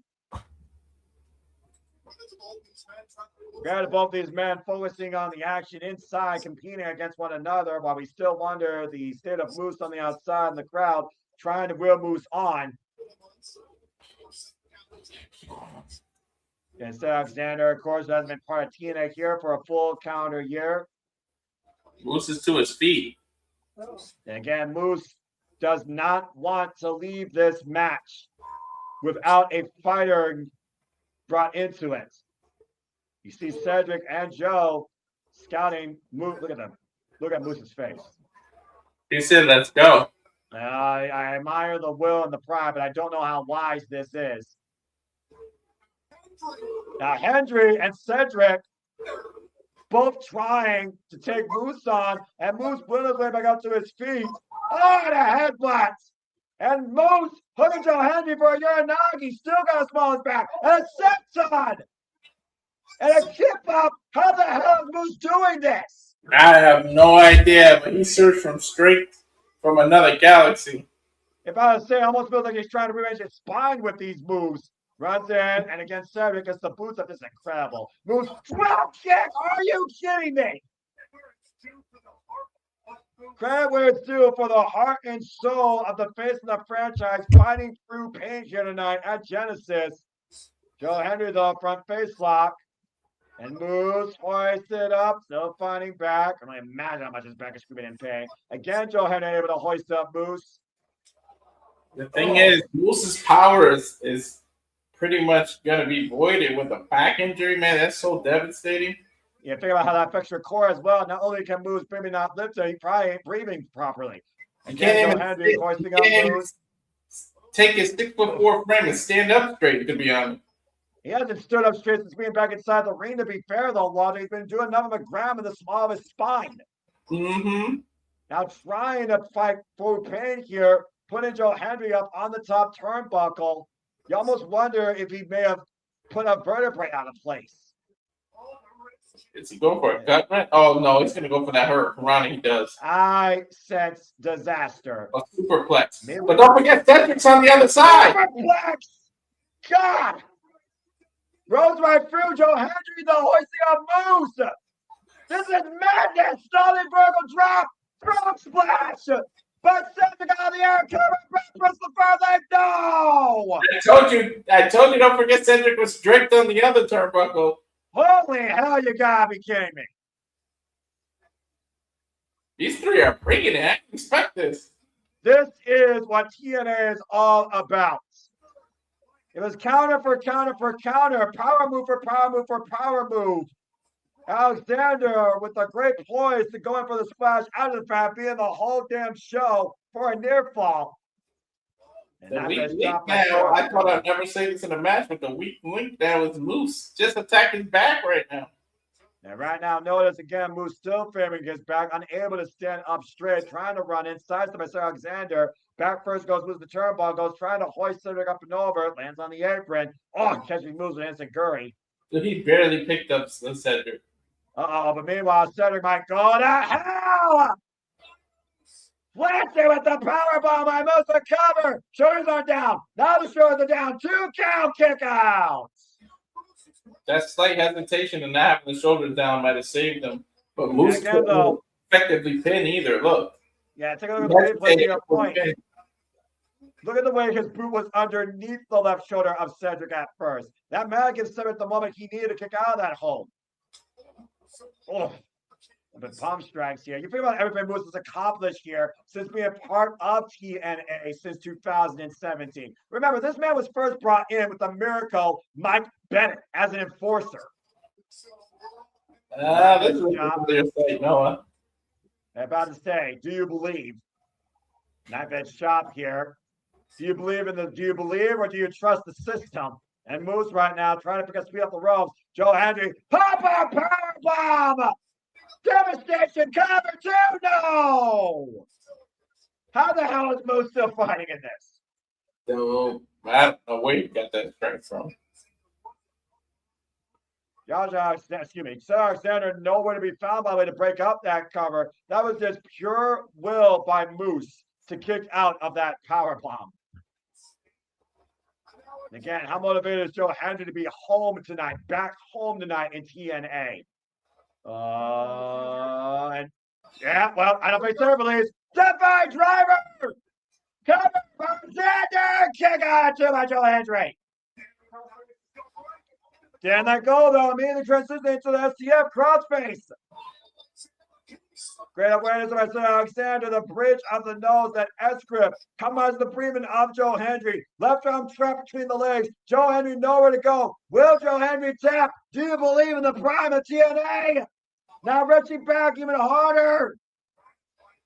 Hendry trying to fight through, trying to find an escape. Again, he's the wrenching. I was saying, look at the way Circus wrenching back on the head. Now, wait a minute, Moose, though, preventing Joe Hendry from tapping out. And Big Ray again breaking up that hold. If he was actually going to tap. I still don't understand how Moose is even fighting still in this match. While grabbing his back practically the entire time. He can't even put power behind these punches. Look. Again, if this is what TNA is all about, Moose is going to prove it. And now Moose going to Cedric up for the Uranagi. Cedric with the roll through, though. Shoulders down, both legs up. Kick at it, too, by Moose.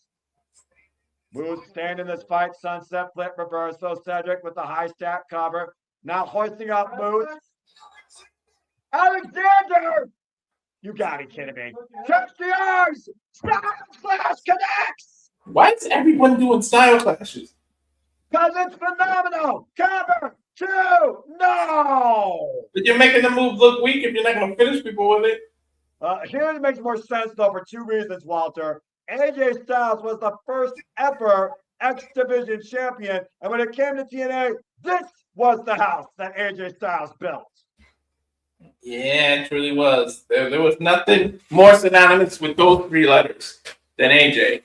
You can say what you want about Samoa Joe, Christopher Daniels, Double J, Jeff Jarrett, Madness, even to a degree. The Icon Sting, Kurt Angle. Nobody, and I mean nobody, defines TNA more than the phenomenal AJ Styles.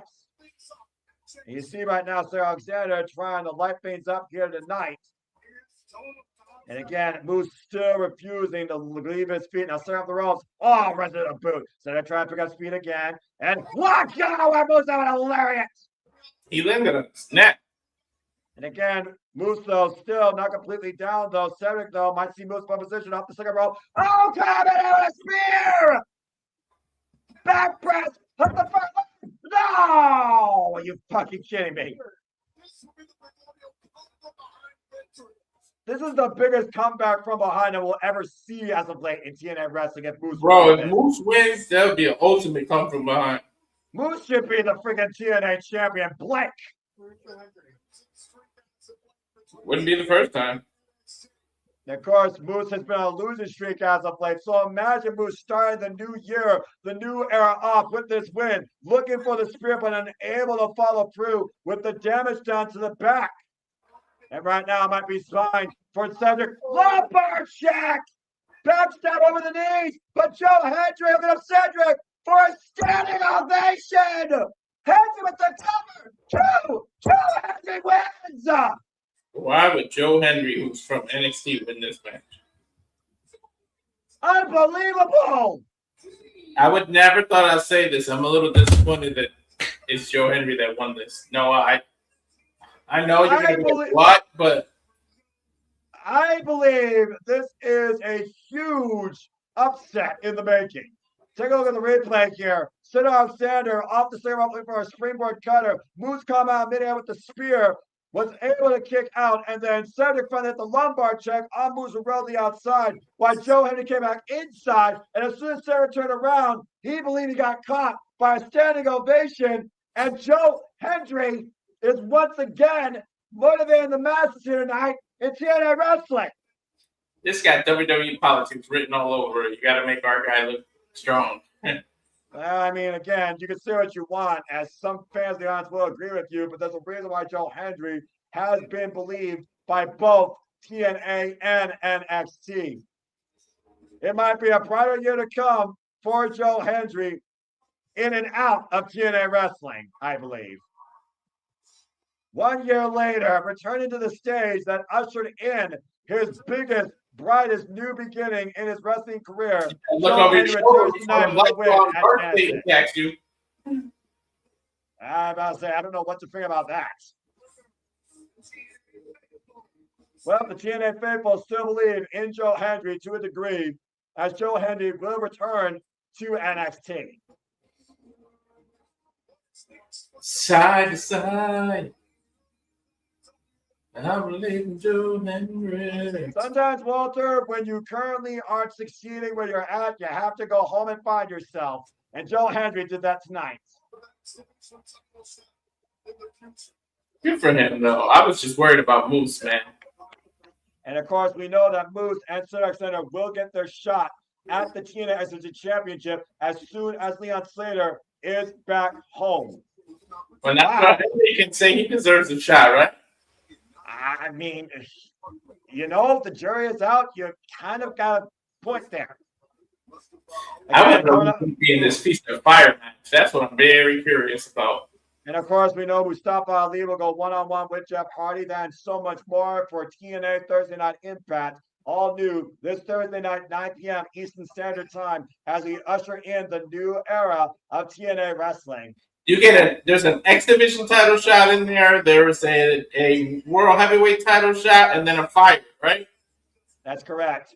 And of course, TNA's nonstop schedule live will continue through Albuquerque, New Mexico. Live Thursday, January 22nd. And of course, following tapings will be Friday, January 23rd.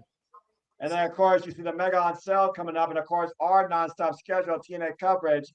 No Surrender, Nashville, Tennessee from the Pinnacle, February 13th. New Orleans, Louisiana will be home to Sacrifice from the Alario Center, March 27th. As we keep you in tune for the biggest shows, pay-per-views, and PLEs across all things wrestling, AEW, TNA, NXT, WWE, ROH, independence, and more as we now go towards the director of authority before our main event. Here is Santino Marella. And I gotta say, Walter, to your point, Genesis has been quite a unique show tonight. So they go back home, right? Nashville was freaking home of TNA originally. Let's go ahead and see what's on the minds of Santino Marella, who might be much more of a chipper mood here. I like that badge. I didn't get it from TNA show. The respect director of authority. I should be the director of SRS. I should buy it and send it to you because you direct. We're all the yahoos that get off track, and you got to keep us on track. So you need the badge. No.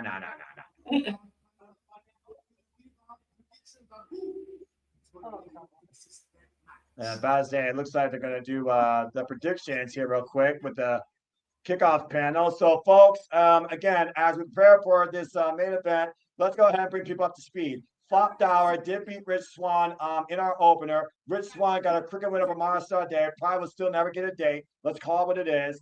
Elijah, unfortunately, might sustain another injury thanks to the Order 4. Wearing a guitar across his back as Mustafa Ali did get, once again, the victory. We saw the Righteous asked to be hurt, and the Hardys are still the TNA World Tag Team champions. In the most emotional match of the night, JDC and Eddie Edwards left it all out there on the table in singles action as Eddie Edwards did beat JDC, and we thank JDC for his professional wrestling career of 26 years. In a battle of spirits, Layling Lee defended the TNA World Championship successfully against NXT's Zarya, and we just saw Joe Hendry return home tonight and beat Cedric Alexander and Moose, who fought through with a compromised back. On a night that has ups and downs, I hope you've all enjoyed. Please let's go comment and tell a friend as we get ready for our main event, the Texas Demo. Before we get there, Daria is about to speak and handle business.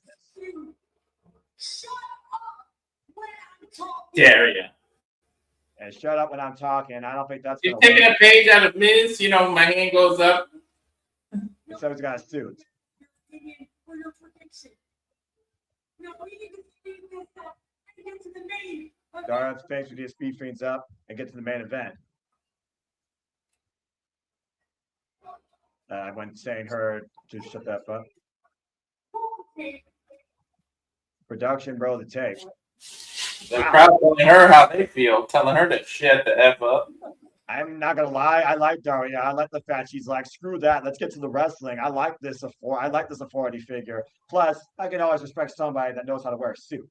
That being said, folks, it is time for our main event here tonight at TNA Genesis for the TNA World Championship. Mike Santana, who just won the gold Thursday night, will defend it against the former champion he took it from, Frankie Kazarian. And the special guest referee for this match is the Collier Shot Gauntlet sole holder, Nick Nemeth. We might have, honestly, Walter, we might have 3 TNA World Champions by the end of tonight.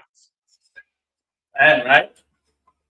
And of course, let's remind folks of the rules. In this Texas Death Match, you have to be put down via pinfall submission first, and then you cannot answer a standing count of 10. And that person who fails to do that, the other one, will be the winner. Again, you spoke verbatim about how important you think this match is, not only to you as a fan of TNA, but the value of the TNA World Championship and what you believe Mike Santana can be as the standard, Walter. So why don't you go ahead and get your final thoughts out here before this match gets underway? I'm feeling really iffy about that. Nick Nemeth has all the power in his hand. He literally is the ref, and he's call your shot trophy holder. So does he turn in the trophy to himself? Like, there's so much unknown X factors that I'm a little worried about this. Yeah, well, there you see the rules. There you go. You went over them. Now TNA's showing them. Well, again, folks, no disqualifications. You have to be pinned or forced to submit, and then you have to answer the standing count of 10 unable, and you will hold on to it. Tell the tape here, same height, virtually same weight, 10-pound difference. Mike Santana, of course, who spun the block 3 times to regain this title, while Frankie Kazarian looked to fade the block once again. Mike Santana's run. Former 5-time TNA X Division champion, while Mike Santana is a former 4-time TNA World Tag Team champion. It's main event time at TNA Genesis. The wanted man. Let me go put my phone in charge. Of course, the Watson Man came in last year in Genesis as the TNA World Champion and lost that title to Joe Hendry.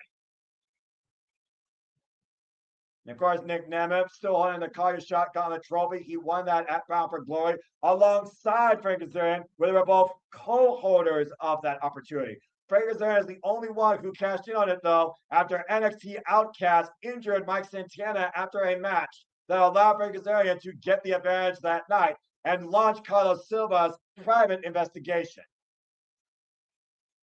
And of course, the Call Your Shot works much like the Money in the Bank vote. You can call your shot anytime for any title that you want here in TNA. Previously won by Rhino, Eddie Edwards, and Moose. And yes, Kazarian, thank you for that, my brother. As well as Jordan Grace, the only knockout to win that Call Your Shot Gauntlet trophy. As Nick Nemeth looks to kick off the new era of TNA, the most wanted in TNA wrestling, as here comes the clown of TNA wrestling, Frank Kazarian. I said what I said. JJ's not here. Don't care if he doesn't like it. See if he goes one more time.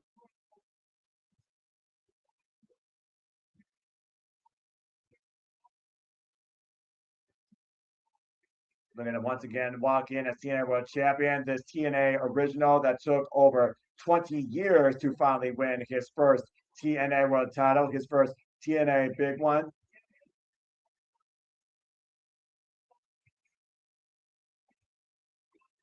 And of course, Kazarian, this guy will take every sort of influence that he can, every sort of advantage and underhanded tactic that he can to win the TNA World Championship once again. I don't know how many shortcuts he can take when Nick Nemeth is the referee. I'm about to say, do you think that Nick Nemeth and Kazarian will work together at all to neutralize Mike Santana and turn this to an account for themselves? Does Nick Nemeth have a favored man he would like to take the title from in this match? Let's not forget, Walter, in Bound for Glory 2024, Frank Kazarian was the Call Your Shot Gauntlet holder and special guest referee for Nick Nemeth versus Joe Hendry for the TNA World Championship. And guess what? He tried to call a shot during that match, and JBL took his damn head off.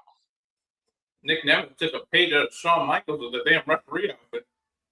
And here comes your boy, ready for war, the realest man in the room, and the TNA World Champion, Mike Santana, through the people. New York's own. Of course, you could relate, man. Talk about somebody that overcame his demons, lead as a father figure, find themselves once more, put in the work to get everything that they earn versus what people might think they deserve. And of course, coming back here at Rebellion, as I talked about in 2023, of course, to become a singles wrestler versus being a tag team specialist in LAX. Walking into battle tonight against Frank Kazarian, as these men are now 1-1 against each other. This will be the third ever singles encounter. The TNA World Championship, again, going all the way back to a lineage and a legacy that defines itself. Samoa Joe, Sting, Bobby Roode, leader of the Selfish Generation, James Storm, Bobby Lashley, Eddie Edwards, Josh Alexander, who was the last standard of TNA wrestling and the longest reigning TNA World Champion in this company's history. Beating an I Quit match, of course, as I talked about at Genesis, sending Josh Alexander out of TNA as Josh Alexander patched the torch of being the standard to Mike Santana.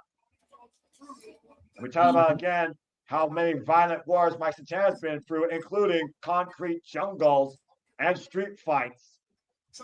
He's been through hell and back, personal life, it's professional life, everything. No, I don't get why these guys are in the main event. With all due respect, this is the best TNA can do. Well, right now, this is the best that TNA has at this point. And again, Nick Nemeth and Frank Kazarian are former TNA World Champions.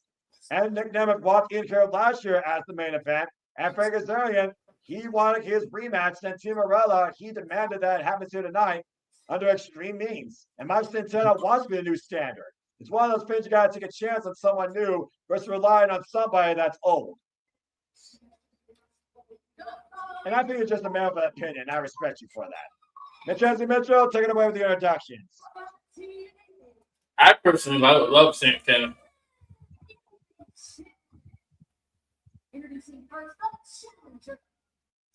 And of course, we talk about the challenger first. A man once called the future and one of the closest friends, two friends here of the Super Reliable Studios. Call him a clown, call him a king, call him whatever you want. His name is Frankie Kazarian, 48 years of age, 6'1", 216 pounds, 27 years involved in the game, trained by Killer Kowalski. What I don't get, what I would give you is, why did you book this match on Thursday if you were just going to do it again on Saturday? I think it was a desperate call there, honestly. Mike Santana, 34 years of age, 5'10", 198 pounds, involved in this game for 18 years, trained by Magic, encouraged by the likes of Conan, of course, previous member of LAX. Edith Bliss. Where the rest of the sports, Nick? And of course, Nick Nemeth, again, former TNA World Champion, walked into the event last year and lost it to Joe Hendry. Of course, earning this title against Kazarian. Let's not forget the previous year at Slammiversary when they were the last two men in that six-pack challenge. As you see, Nick Nemeth holding up the cornerstone now. That is the TNA World Championship. The symbol At one point or another. I'm about to say, like I said, by the night, we might get 3 TNA World Champions here. It's a very dangerous situation here for all three of them, being perfectly honest here. The bell rings, we're underway, and we're starting off fast out of the gates as Kazarian goes the outside. Well, there ain't no rules. But I mean, again, do you try and adapt to the aggression, or do you try to slow down the aggression? We know that Mike Santana is going to come in that's hot. And the hardest part of this match is how you're going to initiate a 10 count when you got to literally pin or submit your opponent first. Yeah, you want to wear them out so that they don't enter a 10, because not only do you have to get a 3 or submission, they got to also not enter a 10. Oh. Kind of a mix of a last man standing and a normal man. And Mike Santana off the ropes, catching Kazarian with that super kick. You got to also consider if Nick Nemeth's going to show any bias here against these two men. Up and over. Kazarian lands on the apron. Back elbow strike by Mike Santana. And you also talk about the wear and tear. How about the wear and tear of both these men from just competing against each other this past Thursday on Impact, Walt? How much does that come into play? About 48 hours ago, we saw these two men go to war over the TNA World Championship. As Kazarian might be looking to send Mike Santana fade to black. Santana, though, hooking up Kazarian, pausing for a tombstone on the apron. Santana, went for the PK. Oh, man! And Kazarian connecting with that smooth leg kick, dropping Santana face first in the apron. Again, there are no countouts, no disqualifications. You're only limited by your own imagination. And you're also possibly limited by what Nick Nemeth will allow you to do. How much is the referee going to involve themselves in this? Outside what they're supposed to do. Technically count to 13, pretty much. And indeed, chair in the midsection, excuse me. Last time we saw a Texas Deathmatch here in Texas, I can remember, was Bully Ray versus Ethan Carter III. We've also seen Texas Deathmatch with the likes of the Virtuoso Perazo versus Mickey James over the TNA Knockouts World Championship. That's agility there by Kazarian. That's Santana lunging off them steps with that lariat. That was a hell of agility by Frankie. I hate it. They've been in the game for so long, too. In a series of events, of course, that Mike Santana should have been involved in Slammiversary Six-Pack Challenge in 2024 with Nick Nemeth and Kazarian, but it was Moose and JDC that considered him the biggest threat to Moose's then TNA World Championship. It almost makes you wonder if it wasn't for Trick Williams, who was a flop of a TNA World Champion. Would Mike Santana been TNA World Champion at that Slammiversary? Is he involved in that night?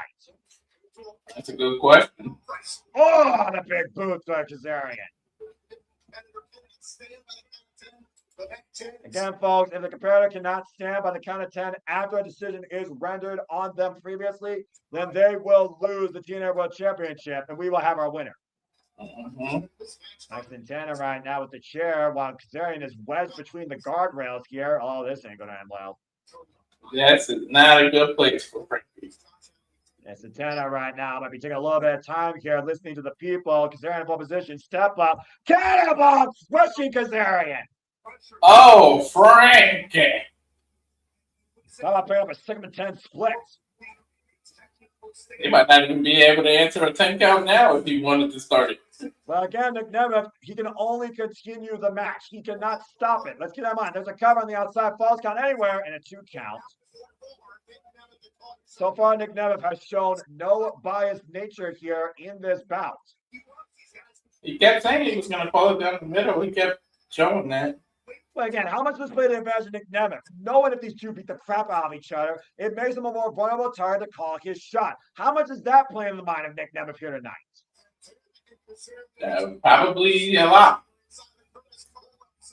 Again, Santana and Kazarian and Nemeth fighting amongst the TNA faithful and the NXT casuals here in the Curtis Caldwell Center. Or the WWE. Glad he's not walking around with the trophy in his hand right now.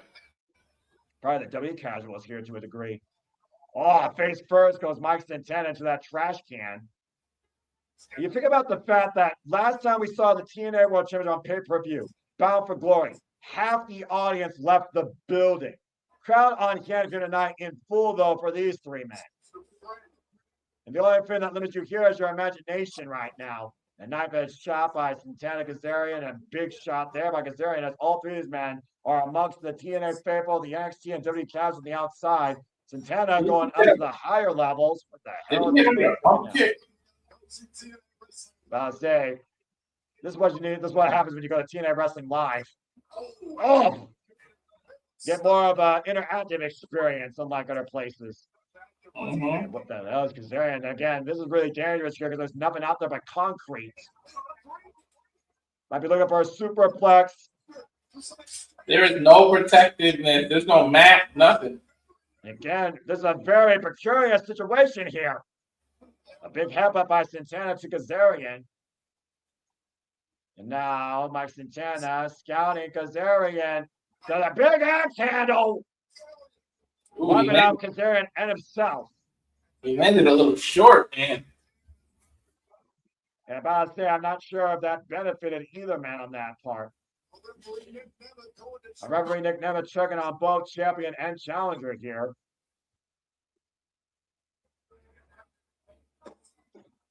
So now what? See, Frankie's just trying to get away from him, so he's putting obstacles in the way. And by the say, at this point now, she's just trying to set up an advantage, an opportunity with the concrete around this building. We're going all the way backstage here, folks. The back hallway. Irish whip. Did the fall have to take place in the ring? No, it's false counts anywhere. Okay. And again, driving Mike Santana's spine into that giant steel door. Frankie looking to take the trash out. And now with a trash can in hand. Oh! Across the spine. And again, there's nothing out there but concrete and steel, to your point, Walter. Mm-hmm. That's literally a garage door there. And again, Nick Nemeth just allowing anarchy to take over. Hey, man, he's only there for one job. Again, there's no counts, there's no disqualifications. The only way to win is to pin or submit your opponent and then make sure they do not answer a count of 10. Scoops them on the concrete floor, and there's a cover. Again, there's two counts. If you think about it, the more these two do to each other, the more that benefits Nick if he wants to cash in, because then either one will be super hurt, and this is perfect opportunity. Again, I also encourage you folks, please, if you haven't already, pursue the opportunity to attend the GCW Collective in Las Vegas. Shout out to our friends covering GCW tonight and tomorrow. And again, go check out Potter Mania and all women's wrestling showcase that will be in Las Vegas. Get your tickets today. Potter Mania. Follow them on the X, part of the GCW Collective this year. And follow Ed, who is the booker. Shout out to Ed, of course, who was part of our Super Lava Studios Shenanigans podcast, by the way. You can follow Edward Laredo on the X at Ed in San Antonio. And you can also follow Potter Mania there, so support women's wrestling today. And right now you see Kazarian doing everything he can to restore power to himself in TNA. Almost feels like he may have hurt his wrist there. Of course, you talk about the heartbreak and Slammiversary in New York when Trick Williams gave the worst main event recently in TNA wrestling history. And both these men right now swing for the fences with these steel chairs. Get to the midsection there. And Kazarian waylaying the back of Mike Santana.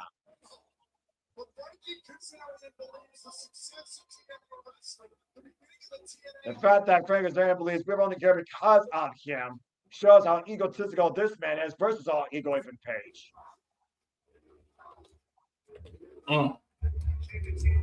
And right now, Frankie Kazarian with bad intentions, 2 steel chairs, some on the outside. And to your point, I do wonder if Carlos Silva trusts his Frankie Kazarian to actually lead TNA. Uh-oh. Might be looking for Fade to Black on 2 steel chairs on the outside. Santana fighting back, though. Big pump kick. Head first of an over goes Kazarian on those chairs. So far, Mike Santana's had an answer for most of Kazarian's attack here. And what's on the Mike Santana right now? Those steel chairs in play. And Santana hoisting. Oh, dear God, this is dangerous. Oh, no. Go, man! Tombstone punch through the chairs! Ow. Santana with the cover. Slow count. 3 count apply to Kazarian. And now the 10 count can start. This is the weirdest rule ever. Frankie Kazarian has until the rest count of 10 to get back up on his feet or he loses. Up to 6. Count of 7. Count of 8. Will Santana retain? Count of 9. Well, Kazarian just gets up. He technically got both feet up. Again, as long as the ref sees your 10 count, your feet up before the 10 count, you are verbally up on your feet. That stops it. I do have to say, though, did Nick never believe he was a little slow on that pinfall count and that 10 count there, though? Oh, gosh. I don't think so. At the end of the 10 count, he got a little slow, but that 3 count was normal. And about there, we see right now Kazarian shedding red as he was tombstone pile drive head first, folks, on the basis of those 2 steel chairs that split between his head face to Mike Santana. Now, Santana said the lumber on the outside, but does not have a dumb Slim Jim logo on it. So far, to Nick Nemeth's credit, to Walter's point, he has been a very count down the middle official, and he's also not been involved here. And that is the art of officiating, being a non-factor. You are there to count the decision. It's because it benefits him either way. He won't care. Well, he had no choice but to call it down the middle. Why would he care? And right now, getting more danger in this matchup, Mike Santana might be looking to send Kazarian with another pile driver from the apron through the floor for a table. Kazarian holding onto that rope for dear life. Just think about driving Santana back first to the turnbuckles. The more these two hurt each other, the more it benefits Nick. And right now, Kazarian runs into Santana's boot again. Boot to the face, and Kazarian falls face first on the apron. What is Santana figuring here on the corner, up on the second, outside turnbuckle, jumping in. Oh my God! Cutter out of nowhere with the cutter falling from the apron through the table! And Kazarian drapes the arm over on Santana. 3 count applied by Santana. And now the 10 count begins. That's right. If Santana does not stand up, Kazarian will be the new TNA World Champion. Again.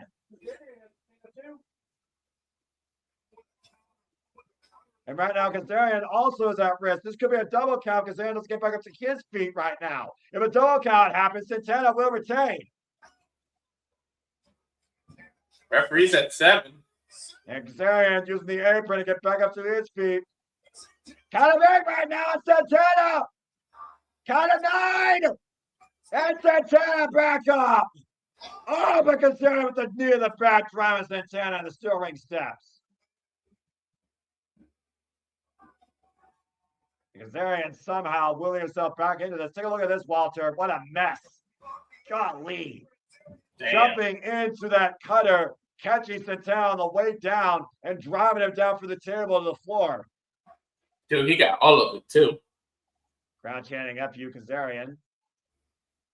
Again, shout out to the friends of the Studios. Follow JHeberSide 95. Follow Barry for Wrestling, Rage of Wrestling, Rangers of Wrestling, Cast 80 Studios. And follow us at SR Studios 24 on the X to keep up with all of our Washington coverages across all things wrestling. Again, shout out to our friends in the GCW Collective. Of course, covering GCW right now as we speak. And it looks like Kazarian is trying to pull a ladder out into play. What the hell is this about? That's a 20-foot ladder, too. Well, we've had tables and chairs, so it might as well become a TLC. As if the stakes weren't high enough, how about your own well-being, Walter? Yeah, no. Kazarian and my Santana so far, folks, have been able to withstand the referee's count of 10. Both men have been pinned once, but this Texas death match continues until someone cannot answer a count of 10 following a decision rendered. Frankie's literally become a Bob the Builder. What the hell is in his mind? And Frank Kazarian right now setting up something with devastating effect if it hits. Oh my God. He suplexes him off through the table. Trying to stop Mike Santana's second reign before it actually really begins. And making sure the audience completely soaks it all in. Oh, shite. Wait a minute. You remember the bits, by the way, when he used to be involved in TNA, how much of a monster he was with barbed wire? He from the Bronx. He don't play for the Yankees, but batter up. Here comes Barbie! And my Santana might be looking for a home run. Oh, man, Kazarian avoids disaster. Now look for the crowd race chicken wing. And figure out the damage done to the back, Walter. Try to bring him down, choke him out. Rips him off, though. And Kazarian. Oh, he's the barbed wire baseball bat to the midsection. Oh, it's Santana crowding Kazarian with that bat and barbed wire. Turn away the flash. And I think Frankie was already cut a little bit. Oh, gosh. He just opened the wound worse. Talk about the realest. How about the nastiest?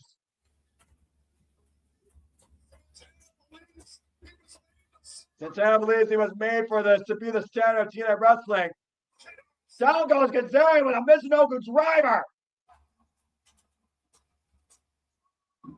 And now with Mike Santana figuring here with this table in play and this 20-foot ladder. Santana right now putting Kazarian on the table and uh-oh.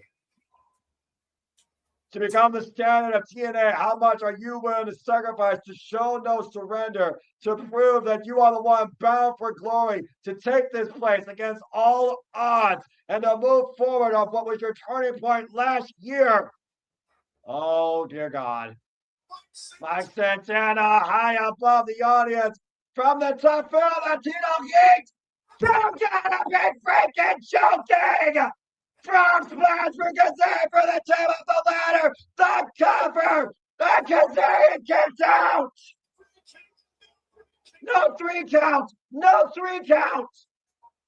I wonder how smart that was. If I was Kazarian, I would have let him get the 3. That way I get the little 10-second break and got up before the 10 count, no? Wouldn't that have been a little smarter? Channeling his inner Eddie Guerrero with that frog splash being the whole effing show as well as you see this very slow count by Nick Nemeth because Kazarian did get the shoulder up before the 3. This continues. What, don't you think that would have been smarter? I would, again, the brains goes out the windows here and something like this. And this is the point now where, again, Nick Nemeth is showing a little bit of bias. He wants to see a point to linger. He wants these men to continue to destroy each other. He clearly does not want to see a decision rendered. How much is left out of these 2 men, though, to your point? Mm-hmm. And both men collide and literally holding up each other. Santana, Kazarian, eye to eye. Again, right now, who's more desperate here? Both men again crashing, and Nick Nemeth trying to remove the wreckage from the middle of the ring. And again, Santana, Kazarian. How valuable is that title? All the disrespect. That's disgusting. What, the cut? Defiance of it. Oh my gosh. We've seen this before from Santana. Oh gosh. Santana turning his right arm into a lethal weapon wrapped around barbed wire, looking to spin the block and cut Kazarian's face off. Oh, spin the block with barbed wire! Hover! 2 and 3! Dude, I think he caught him in the throat with that barbed wire. And now Nick Nevis starts to 10 count again. Remember, Kazarian does not get back up to his feet. Regardless if Santana doesn't, Mike Santana will retain the TNA World Championship. Yeah, Santana doesn't have to try to pull himself up, but he's doing it. And right now, again, Nick Nevis trying his count. Count of 6. Count of 7. Both men trying to use the ropes to get up to their feet. Count of 8.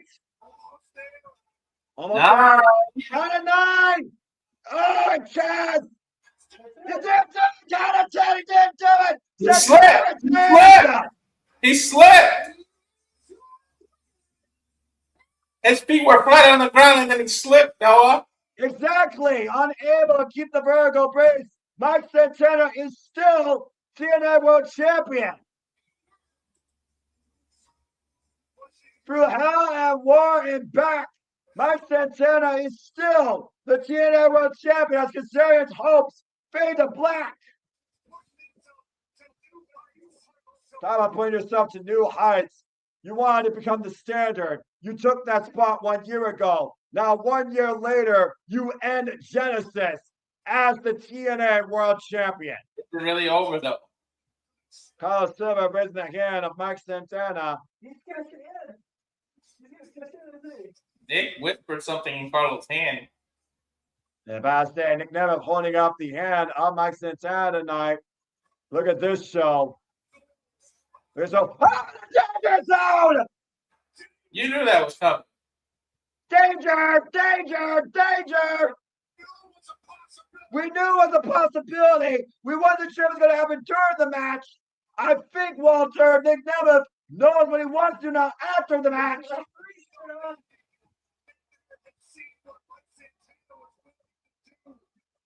And right now, Nick Nevis, I think Nick Nevis ready to call his shot.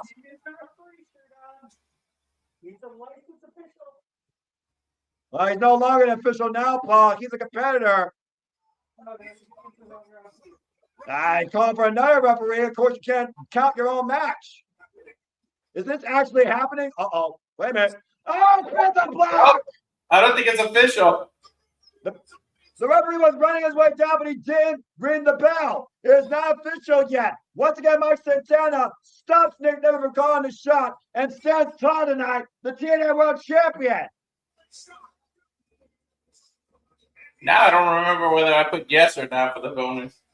Well, all I know is that danger still looms, and Mike Santana welcomes being the prime target, as there is your new standard of TNA wrestling. Tonight, we usher in a new era, with Mike Santana still holding the TNA World title. Take a look at this replay, by the way. That first tombstone power driver through those chairs, buckling Kazarian's cranium. You think about it again, reckless abandonment, your own well-being be damned. When it comes to going after the TNA World Championship, to your point, he did catch Kazarian in the throat with that final lethal spin the block. And as Nick Nevis took Mike Santana further into the danger zone, it was Mike Santana who defied Nick Nevis' chances and spun his block to still lead the TNA World Champion.